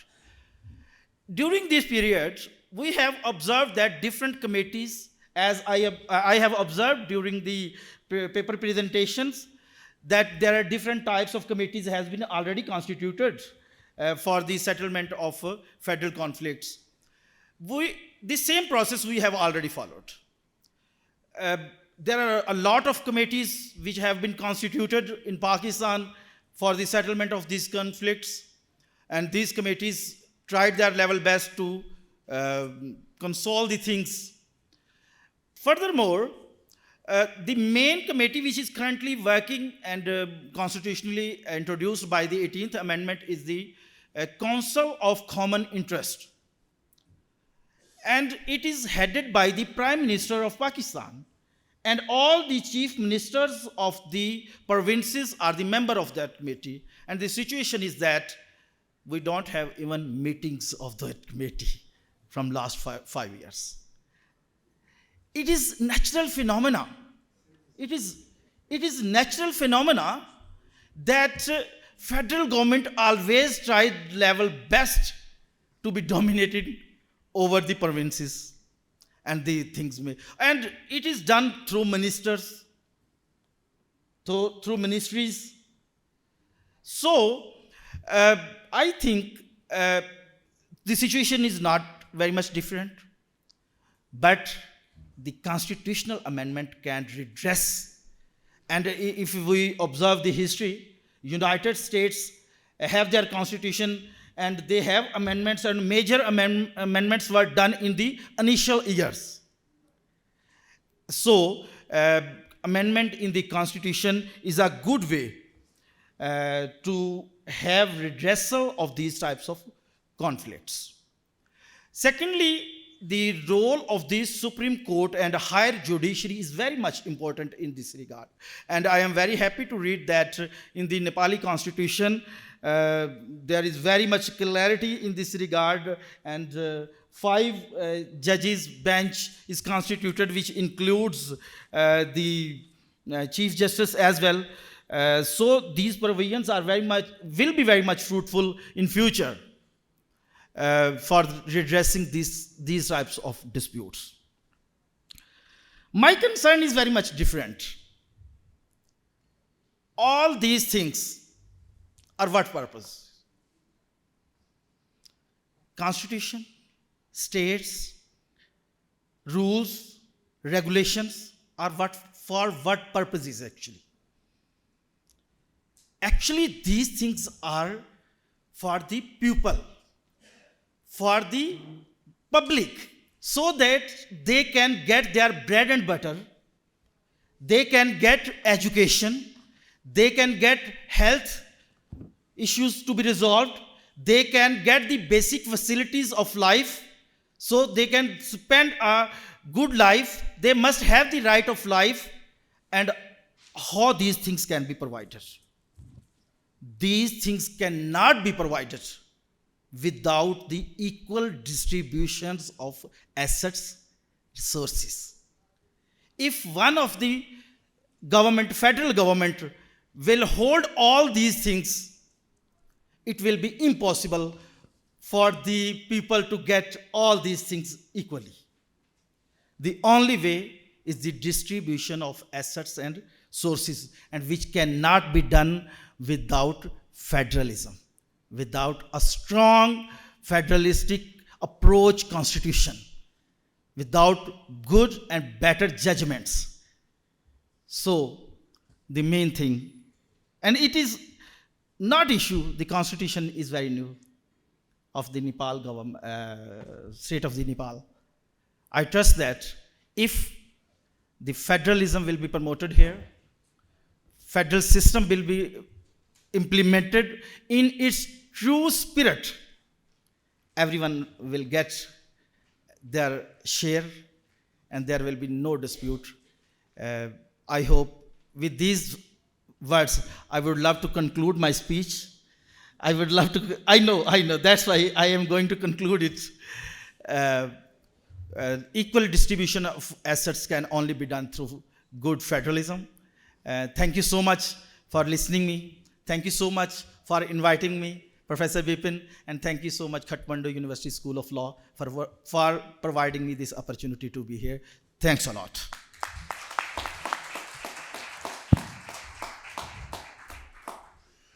Thank you, Dr. Kashif, for being very brief and for sharing very important information relating to the working of federalism in the Pakistani context. Thank you. हामीले 3 जना विद्वान महानुभावहरूले आफ्नो presentation दिनुभयो र 2 जना विद्वानहरूले आफ्नो commentary दिनुभयो। मलाई लाग्छ यो विभिन्न क्षेत्रलाई उहाँहरूले दिएको प्रेजेन्टेसन र कमेन्ट्रीले यो सेसनलाई इनरिच गरेको छ भन्ने मलाई लाग्छ। विभिन्न पक्षलाई हाइलाइट गरेको छ। हामीसँग धेरै समय छैन, मैले आयोजकहरूको मलाई रिमाइन्डर जुन दिनुभएको त्यसले मैले अनुशासनसँग मान्नुपर्ने भएको छ। अहिले यहाँ जुन प्रस्तुति भएको छ, 3 जना विद्वानहरूले दिएको प्रस्तुति र 2 जना विद्वानले दिएको जुन टिप्पणी छ त्यसको सन्दर्भमा अब यो फ्लोरलाई म ओपन गर्न चाहन्छु। फ्लोरमा खास गरेर जुन प्रस्तुति र जुन टिप्पणी भएको छ त्यसलाई चाहिँ मध्यनजर राखेर कुनै प्रश्नहरू, कुनै जिज्ञासा छ, प्रश्न छ भने प्रश्न राखिदिनु होला। व्यक्तिगत विचारका कुराहरू हो भने यहाँले त्यहाँ लेखेर दिनु होला, हामी त्यहाँ राखौँला, यहाँ रिसोर्सको रूपमा हामीले प्रयोग गरौँला। खास गरेर जुन जिज्ञासा प्रश्नहरू जुन छन् प्रश्नहरू प्रस्तुत गर्नु होला र यहाँ मलाई धेरै लामो समय छलफल गर्ने मलाई अनुमति छैन। मलाई चाहिँ जम्मा 6वटा प्रश्नलाई चाहिँ स्वीकार गर्न भन्नुभएको छ र समय पनि एकजना प्रश्नकर्तालाई लागि 3 मिनटभन्दा बढी समय फेरि नलिदिनु हुनको लागि पनि अनुरोध छ। यति कुरा म यहाँहरूसँग विनम्रतापूर्वक अनुरोध गर्दै अब यो आफ्नो चाहिँ जिज्ञासा वा प्रश्नहरू केही छ भने प्रस्तुत गरिदिनु हुनको लागि म अनुरोध गर्दछु। यहाँहरूले आफ्नो चाहिँ जसले सोध्नु चाहनुहुन्छ उहाँले चाहिँ आफ्नो परिचय संक्षेपमा आफ्नो परिचय दिएर आफ्नो प्रस्तुति। नमस्कार, मेरो नाम डाक्टर बलराम प्रसाद राउत हो। म केन्द्रीय यो प्रश्नलाई कसले जवाब दिने हो त्यो पनि भनिदिनु होला। हजुर श्रीमान, म कानुन केन्द्रीय विभागको प्रमुख पनि हो त्रिभुवन विश्वविद्यालय। मेरो प्रश्न चाहिँ हाम्रो प्रोफेसर ऋषिकेश वाग्ले सरलाई छ, किनभने अब त्यो जुडिसियरीसँग सम्बन्धित भएको हुनाले मेरो एउटा के प्रश्न छ भने अब यो जुडिसियरीले इन्टर गभर्नमेन्टको कन्फ्लिक्टलाई कसरी चाहिँ कम गर्छ र त्यसमा चाहिँ जुडिसियरीको भूमिकासँग सम्बन्धित छ। उहाँलाई मेरो प्रश्न के छ भने हालको जुन संवैधानिक बेन्चको संरचना छ त्यसले चाहिँ इन्टर गभर्नमेन्ट जुन कन्फ्लिक्ट छ त्यसलाई चाहिँ कम गर्न वा देशको चाहिँ सङ्घीय संरचनालाई सुधार गर्न या प्रमोट गर्नलाई काम गर्न सक्छ कि सक्दैन, वा त्यसमा केही सुधार गर्नुपर्ने छ वा कम्प्लिटली चाहिँ चेन्ज गर्नुपर्ने अवस्था के छ। मेरो चाहिँ प्रश्न छ, किनभने यो सागरनाथ वनसँग सम्बन्धित हो। किनभने पहिलो मुद्दा हो मध्य प्रदेशले हालेको र त्यो मुद्दा अहिलेसम्म किन छिन्दैन, यसको कारण अब यसै सन्दर्भमा रहेर मलाई चाहिँ जानकारी गराइदिनु होला भन्ने मेरो अनुरोध छ। धन्यवाद। म विनोद कुमार भट्टराई। मेरो खाली प्रश्न प्रकाश भट्टराईको प्रश्न भट्टराईजीलाई, सङ्घीयताको च्याम्पियनहरूले जसले गर्दा यो सङ्घीयताको लागि यहाँ फेडरलिजम आयो, प्रोभिन्सियल गभर्मेन्टको अन्डरमा लोकल गभर्मेन्ट हुनुपर्छ भन्ने इस्यु आइरहेछ। सम्पूर्ण व्यवस्था हामीले मिलाउनुपर्छ, केन्द्रले मिलाउने होइन भन्ने आइरहेछ। यस विषयमा प्रकाश भट्टराईजीलाई मेरो प्रश्न यो के हो भन्ने कुरा म यही सन्दर्भमा एउटा सानो गरिहालौँ। डाक्टर सिन्हा भारतका पूर्व परराष्ट्र मन्त्री डाक्टर सिन्हा यहाँ आउनुभएको थियो। It took 40 years for India to come to local government system, but in Nepal, in one go, it could go in that way. उहाँले एप्रिसिएट पनि गर्नुभएको थियो। तर अब अहिले आएर लोकल गभर्मेन्ट चाहिँ नि हाम्रो अन्डरमा हुनुपर्छ, टोटली फाइनेन्सियली, जुडिसियली, एडमिनिस्ट्रेटिभली भन्ने आइरहेछ। यस विषयमा मैले उहाँसँग प्रश्न गर्नुभयो, त्यो देखिनँ मैले अहिले यहाँको presentation. Thank you. Good afternoon. Yeah, I'm here. Yeah. Good afternoon. I'm Simone. I'm, let's say, a friend of Nepal, and I'm also a contributor to the opinion page of Nepal Live Today. My question is to anyone of the panel. No one is talking about the role of deliberative democracy, like ways to involve, engage people through different forms like citizens' assembly, and enable them to have a role in the decision making. So this will not replace the role of the local government, but we talk a lot about multi-level governance. And I'm wondering, and for example, at University of Canberra, they have a global center on deliberative democracy. Why no one is focusing on this form of bottom-up participation that can really change the dynamics? I think can be a factor that can strengthen the way local governments work. Thank you so much. धन्यवाद। म लीलाधर उपाध्याय। यो मेरो प्रश्न चाहिँ प्रकाश भट्टराईजीलाई, यो उहाँले जुन यो evaluation एउटा कन्फ्लिक्टको बारेमा, सिचुएसनको बारेमा अलिकति राख्नुभयो, यो हामीले होल डिस्कोर्स जुन फेडरलिजमले नेपालमा हामीले एडप्ट गर्नै नसकेको अवस्था। एक किसिमले भन्ने हो भने हामी डिजुरे मात्रै छौँ, डिफ्याक्टो चाहिँ फेडरलिजम एडप्ट गर्न नसकेको अवस्थामा यो उहाँले कन्क्लुजन जुन 2-4 केसलाई लिएर राख्नुभयो त्यो कतै प्रिम्याच्योर त भएन। त्यो हामीले त फेडरलिजम सस्टेन गर्नलाई कन्स्टिट्युसनल यो डेमोक्रेसी नै सस्टेन गर्नेतिर चाहिँ पहिला चाहिँ जानुपर्ने अवस्था चाहिँ अहिले आएको छ। बिहानको जुन होल प्यानलिस्टहरूको यो इनागुरल सेसनमा रहेको प्यानलिस्टहरूले पनि त्यही कुरालाई इन्डिकेट गरेको अवस्थामा यो अलिक प्रिम्याच्योर भयो कि हाम्रो जियो पोलिटिकल सिचुएसन, यो हाम्रो त्यसपछि आएर यो इकोनोमिक कन्डिसनले गर्दाखेरि हामीले फेडरलिजम एडप्ट गर्ने सक्ने हो कि होइन, त्यो नै डिलेमामा छौँ हामी।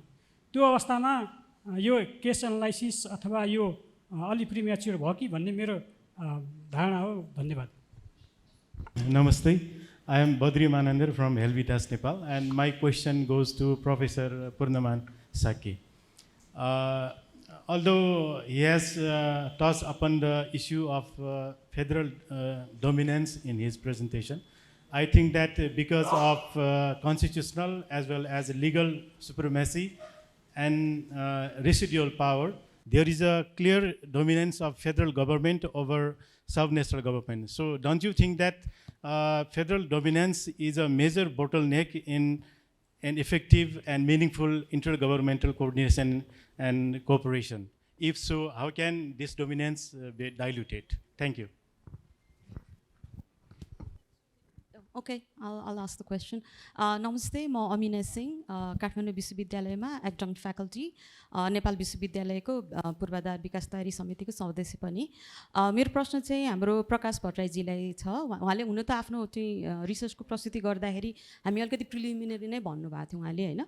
तर तपाईको प्रस्तुति सुनिरहँदाखेरि एउटा प्रश्न चाहिँ तपाईले जुन यो कन्फ्लिक्ट भन्ने कन्सेप्ट पनि त्यो रिसर्चको लागि तपाईको यसको कन्सेप्ट चाहिँ के छ? What are deeming as conflict, intergovernmental conflict भन्ने कुरा, किन तपाईको पछि एनालिसिस प्रेजेन्टेसनमा चाहिँ अलिकति कन्फ्लेसन interpersonal पनि intergovernmental conflictमा कन्फ्लिक्ट भयो कि जस्तो when you talked about issues around fair को कुराहरू, त्यो एउटा कुरा।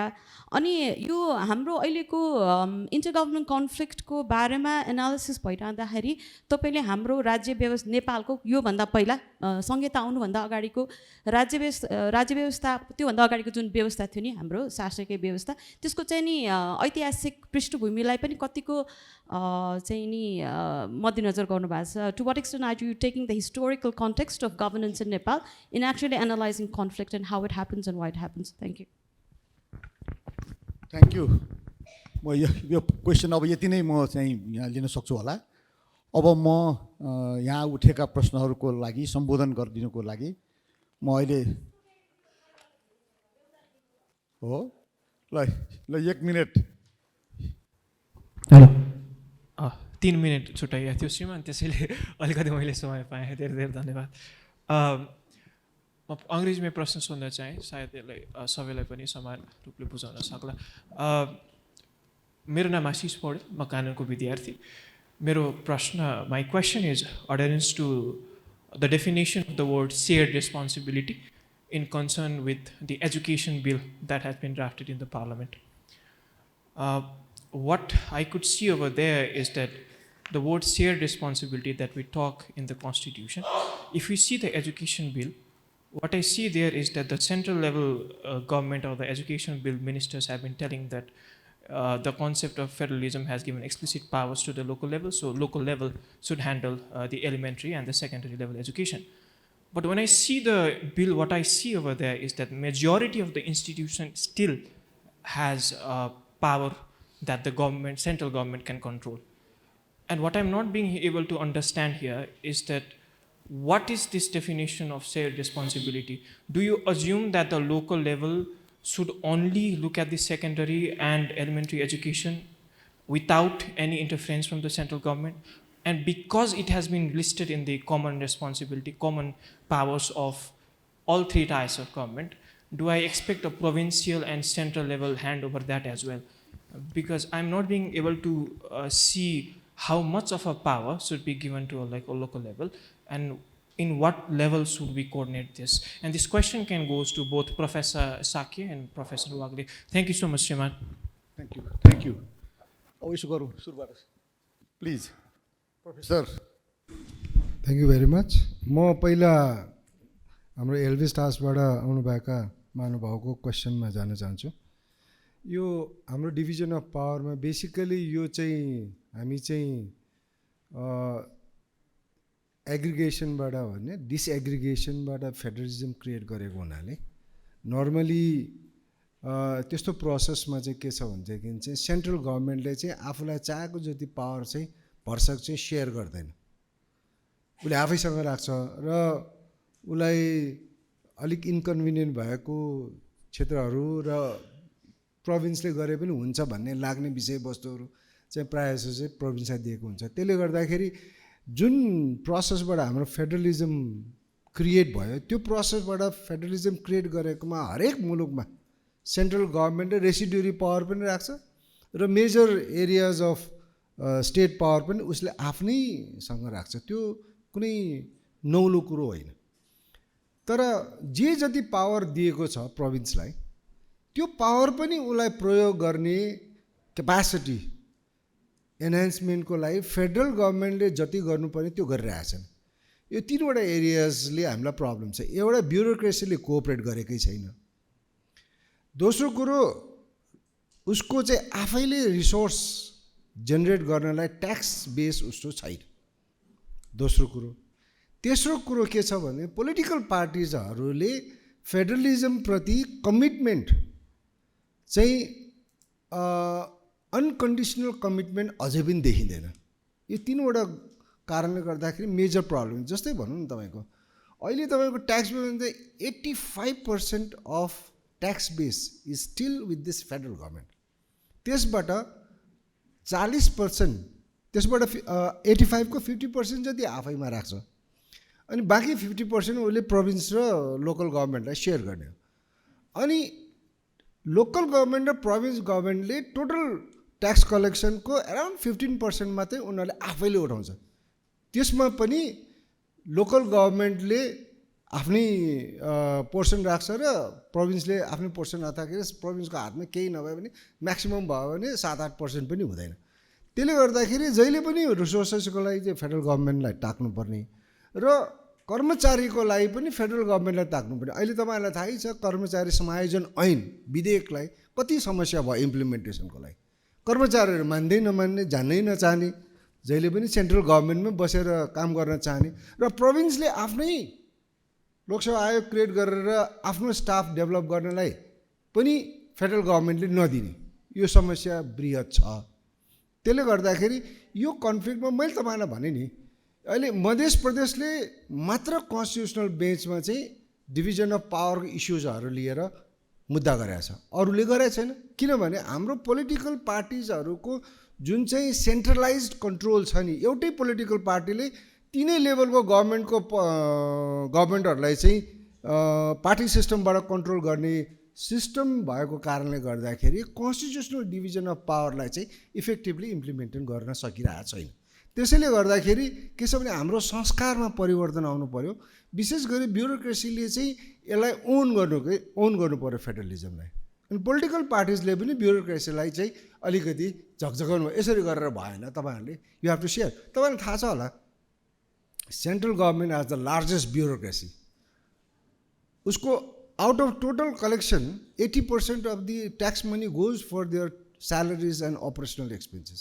20% बजेट डेभलपमेन्ट हुन्छ, त्यो पनि इम्प्लिमेन्ट हुँदैन भनेपछि यो सिरियस रिभ्यू हुनु जरुरी छ कि सेन्ट्रल गभर्मेन्ट यत्रो ठुलो ब्युरोक्रेसी राख्नुको औचित्य छ कि छैन।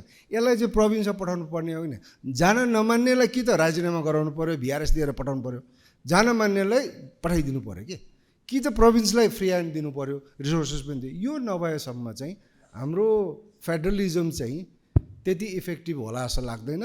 यदि फेडरलिजम फेलियर भयो भने it will be the responsibility of the bureaucracy and the political parties and the leaders. जनताको कारणले फेलियर भयो भन्न चाहिँ मिल्दैन। अब मैले सेयरिङको कुरा गर्दाखेरि के छ भनेदेखि चाहिँ तपाईँको जति पनि यो एजुकेसनल बिल भयो, अरू विभिन्न किसिमको सेयरिङको कुराहरू गर्दाखेरि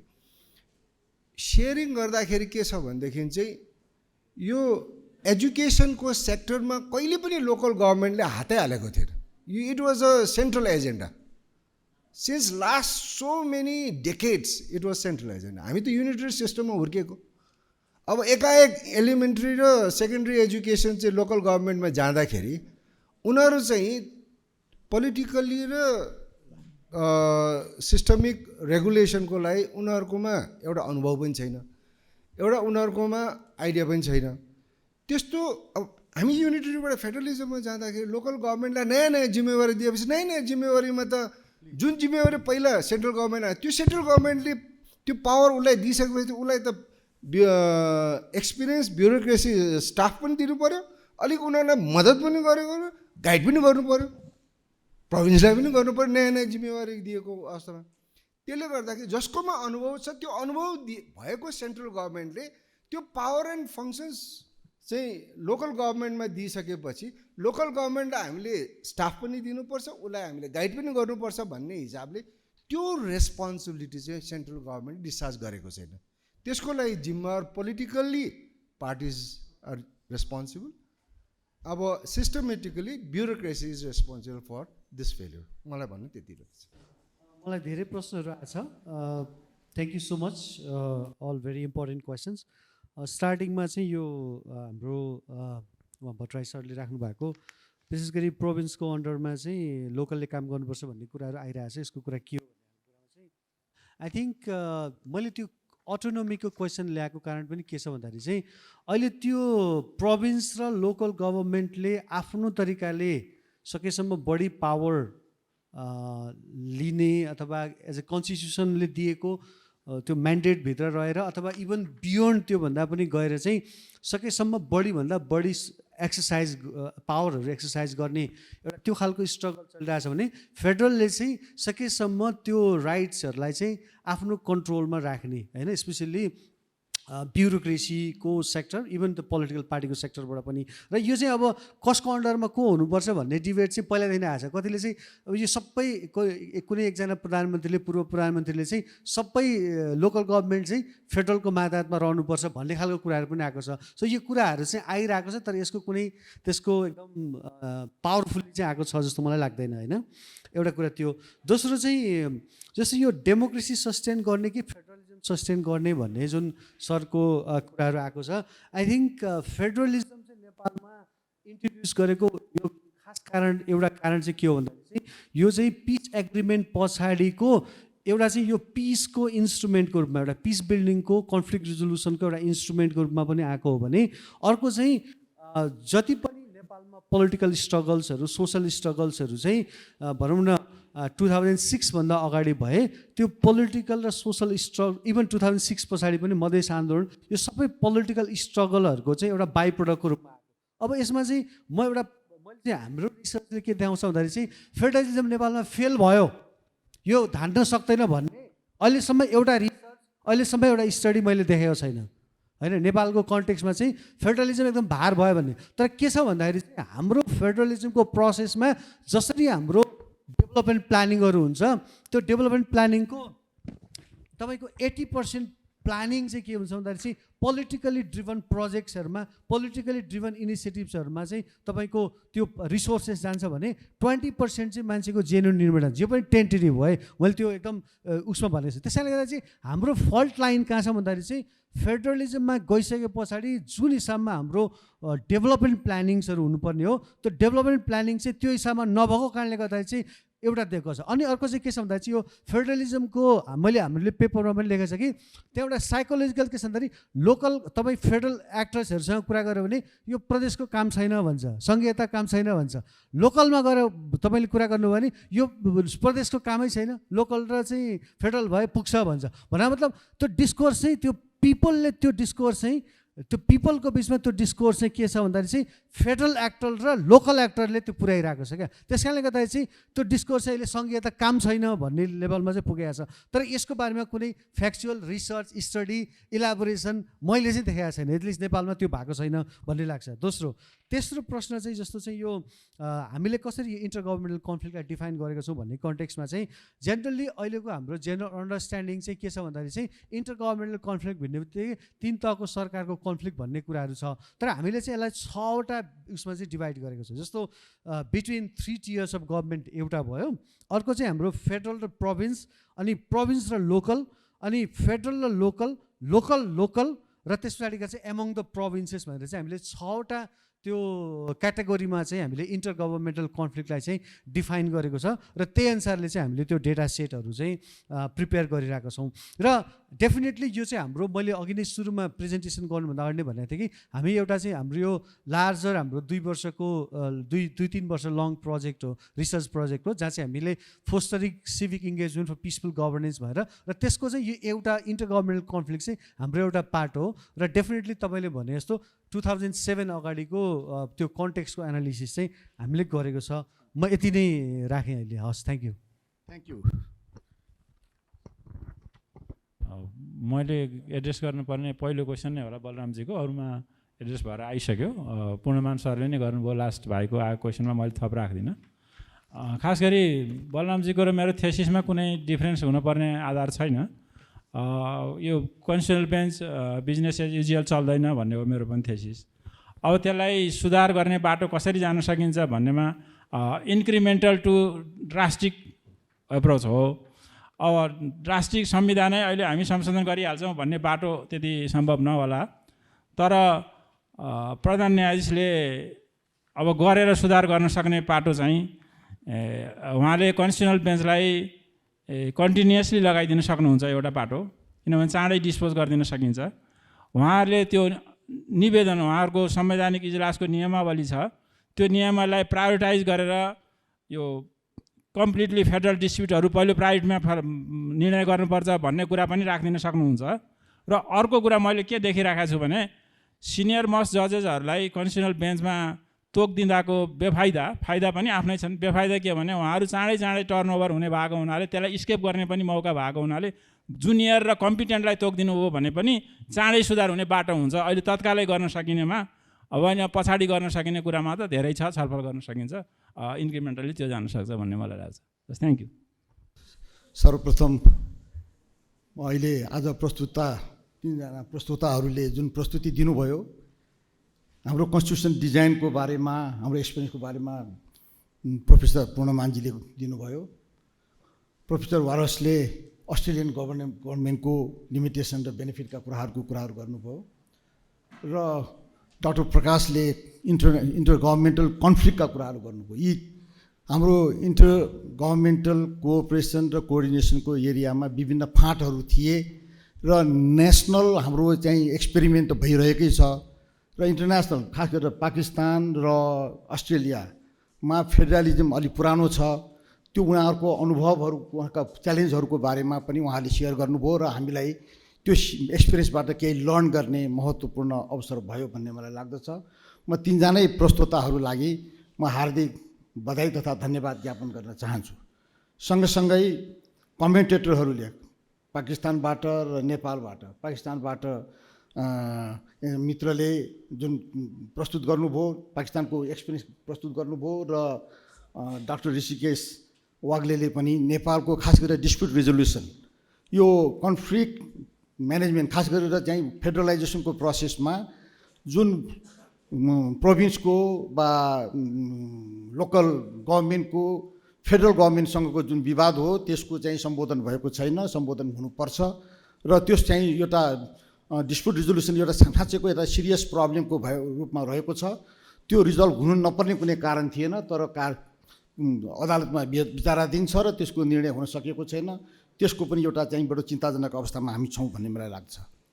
यो कुल मिलाएर यो इन्टर गभर्मेन्टल कोअपरेसन र कोअर्डिनेसनको कुरा चाहिँ फेडरलाइजेसनलाई रियल सेन्समा बुझ्ने हो भने यो इस्युलाई नजरअन्दाज कुनै अर्थमा पनि गर्न मिल्दैन।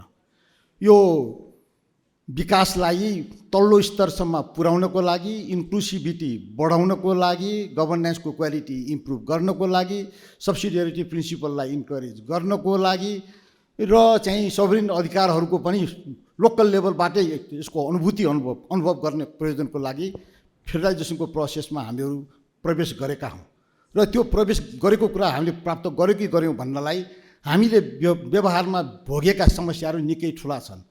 फेडरलाइजेसन चाहिँ संविधानमा जति लेख्यो त्यतिले मात्र पुग्दैन, यसका धेरै चरणहरू छन् र त्यो चरणहरूको वास्तवमा सम्बोधन भएको छैन। जस्तो कि अघि प्रोफेसर पूर्णमाजीले भनिरहनु भएको छ कि ब्युरोक्रेसी चाहिँ रेसिस्टेन्स छ, यो सेन्ट्रल सिभिल सर्भिसमै बस्न चाहन्छ, लोकल सर्भिसमा जान उनीहरू चाहँदैन र त्यही ढङ्गले चाहिँ काम गरिरहेको छ। त्यो मात्र होइन, फेडरल पार्लियामेन्टले पनि यो चाहिँ फेडरलाइजेसनको र प्रोभिन्सको लागि वा लोकल गभर्मेन्टको लागि चाहिने जुन लेजिस्लेसन हो लेजिस्लेसन गरेको छैन। 7 महिनामा एउटा ऐन बनाएर हाम्रो संसद चाहिँ विघटन हुन एउटा अधिवेशन अन्त्य हुनेसम्मको अवस्था पुगेको छ। यो के पुलिस के चाहिँ सिभिल सर्भिस अरू धेरै ऐनहरू भएको छैन। ल मेकिङै गरिदिएन भने यो चाहिँ कस्तो कार्यान्वयन हुन्छ। हाम्रो चाहिँ फेडरलाइजेसनको हाम्रो कुनै अनुभव छैन, नयाँ कुरा हो। खास गरेर प्रदेशको चरणमा धेरै नै नयाँ छ। स्थानीय तहको त केही आफ्ना पुराना चाहिँ एउटा संरचना छ, तर यो प्रदेशमा त्यो अनुभव छैन। सुन्नाबाट सुरु गर्नु परेको छ। ऐन बनाइदिँदैन, इन्स्टिट्युसनहरू बनाइदिँदैन, प्रक्रियाहरू निर्धारण गरिँदैन, रिसोर्सहरूमा चाहिँ फेडरल गभर्मेन्टको हाई ह्यान्डेडनेस छ। उसले अधिकांश रिसोर्स त्यहाँ जम्मा गर्छ र अड्कलेको केही कुराहरू चाहिँ प्रदेश र स्थानीय तहलाई बाँड्ने गरेको छ। त्यसले गर्दाखेरि उनीहरूको प्रभावकारिता नरहने नि भयो र सँगसँगै के हो भने यो चाहिँ फेडरलाइजेसनको प्रोसेस चाहिँ हाम्रो नयाँ भएको हुनाले सिक्नुपर्ने कुरा छ। जनताले फेडरलाइजेसन बुझ्नुपर्ने छ, यो नेताहरूले यसमा चाहिँ कोअपरेट गर्नुपर्ने छ। अघि प्रोफेसर पूर्णमाजीले भन्दै हुनुहुन्थ्यो कि हाम्रा दलहरू चाहिँ सेन्ट्रलाइज छन् र उनीहरूले फेडरलाइजेसनको प्रयोग कसरी गर्छन्। उनीहरू आफू फेडरलाइजेसन नभएपछि र सेन्ट्रलाइज भएपछि यिनले कसरी चाहिँ फेडरल सिस्टमलाई चाहिँ टेवा पुर्याउँछन्। त्यस कारणले हाम्रोसँग माइन्डसेटकै पनि प्रब्लम छ। यो सेन्ट्रल म त के बुझ्छु भने सेन्ट्रलिस्ट फेडरलिजम जस्तो भयो। हामी फेडरलिस्ट चाहिँ फेडरलिजम होइन कि सेन्ट्रलिस्ट फेडरल, किनभने रिसोर्सको उसको हातमा छ, ऐन उसको हातमा छ, डिभल्भ गर्न चाहँदैन र चाहिँ सबै संरचनाहरू चाहिँ उपरी संरचना आफ्नो हातमा लिएर बस्छ भने यो एउटा चाहिँ नकारात्मक कुरा छ। जबसम्म सेन्ट्रल गभर्मेन्टले वा फेडरल गभर्मेन्टले उदारमना ढङ्गले अधिकारहरूको डिभल्भ गर्दैन, रिसोर्सहरूलाई तलसम्म झर्दैन र फेडरल प्रोभिन्सियल गभर्मेन्ट र लोकल गभर्मेन्टलाई चाहिँ यो फेडरलाइजेसनको प्रोसेसमा ओरिएन्ट गर्ने, इन्स्टिट्युसनलाइज गरिदिने, प्रक्रिया निर्धारण गरिने, नलेज सेयर गर्ने, एक्सपोजर दिलाइदिने, एकाउन्टेबिलिटीको फिल पनि गराइदिने, एउटा उनीहरूको स्पेन्डिङ चाहिँ रेगुलर स्पेन्डिङ गर्ने, करप्सनलाई कन्ट्रोल गरिदिने र सबैभन्दा ठुलो कुरा के हो भने स्थानीय जनताले फेडरलिजमको वर्किङको बेनिफिट सेयर गर्ने जबसम्म अनुभूति गर्दैन तबसम्म फेडरलिजमप्रति उनीहरूको ओनरसिपको भावना राख्दैन। अहिलेको आजको अवस्थामा जुन ढङ्गले हाम्रो कार्यान्वयन भइरहेको छ त्यो कार्यान्वयनको चरण हेर्ने हो भने एक किसिमको निराशा आएको छ, व्यग्रता बढेको छ। यो व्यग्रतालाई म जस्टिफाई गर्न सक्दिनँ, किनभने यो चाहिँ संहिता आफै कार्यान्वयन हुँदैन, कार्यान्वयन गरिदिनुपर्छ। गर्नेले नगरिदिएपछि दोष फेरि संहिताले दिन मिल्दैन। खास गरेर प्रदेश नभए पनि हुन्छ भन्ने एउटा न्यारेटिभ बनिरहेको छ। मलाई के लाग्छ भने प्रदेश नहुने हो भने संहिता चाहिँ बाँच्दैन, संहिताको औचित्य रहँदैन। प्रदेशलाई चाहिँ हामीले उसलाई इम्पावर गर्नुपर्छ, इन्स्टिट्युसनलाइज गर्नुपर्छ, उनीहरूलाई चाहिँ काम गर्न सक्ने अवस्थाहरू दिनुपर्छ। त्यसो नगरिकन एकैचोटि चाहिँ लोकल गभर्मेन्ट र सेन्ट्रल गभर्मेन्ट भयो भने त्यो त सधैँभरि पहिला पनि थियो नि, त्यसको लागि युनिटरी व्यवस्था पनि काफी थियो नि।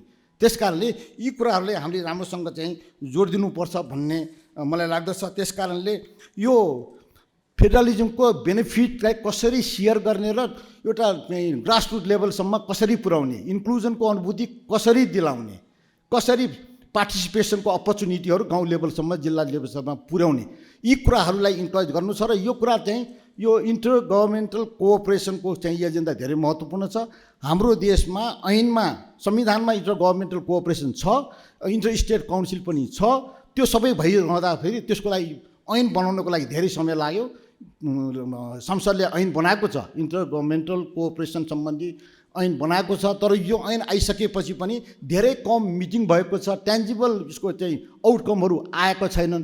त्यस कारणले जुन किसिमको रेसिस्टेन्स चाहिँ यो एउटा फेडरल गभर्मेन्टको स्ट्रक चाहे लिडर पोलिटिकल लिडर भनौँ अथवा त्यो चाहिँ चाहे त्यो ब्युरोक्रेसी भनौँ जुन किसिमको रेसिस्टेन्स भएको छ त्यो नै बाधकको रूपमा भएको छ त्यसलाई नै परिवर्तन गर्नुपर्ने भएको छ नत्र भने यसको विरुद्धमा जुन किसिमको चाहिँ न्यारेटिभ बन्दैछ त्यो नै झाँगिएर जान्छ यो खतरनाक प्रश्न छ र यस कारणले आजको जुन यो संवाद अहिले आज भएको छ यसले विविध पक्षलाई यसले हाइलाइट गरेको छ सबैको यसलाई चाहिँ एउटा ध्यानाकर्षण गराएको छ यसलाई एउटा हार्बिङ्गरको रूपमा लिन पर्छ भन्ने मलाई लाग्दछ यति भन्दै जुन किसिमको चाहिँ आज हामी यहाँ संवाद भयो त्यो संवादले चाहिँ यसलाई चाहिँ एउटा नयाँ किसिमको सोचहरूलाई विकसित गर्नलाई सेवा पुर्याएको छ भन्ने मलाई लाग्दछ यो चाहिँ यो कार्यक्रम आयोजना गरेकोमा काठमाडौँ युनिभर्सिटी स्कुल अफ ललाई म हार्दिक धन्यवाद ज्ञापन गर्न चाहन्छु र मलाई जुन अवसर दिनुभयो त्यसको लागि पनि धन्यवाद ज्ञापन गर्दै यो सेसन अब यहाँ टुङ्गिएको घोषणा गर्दछु धन्यवाद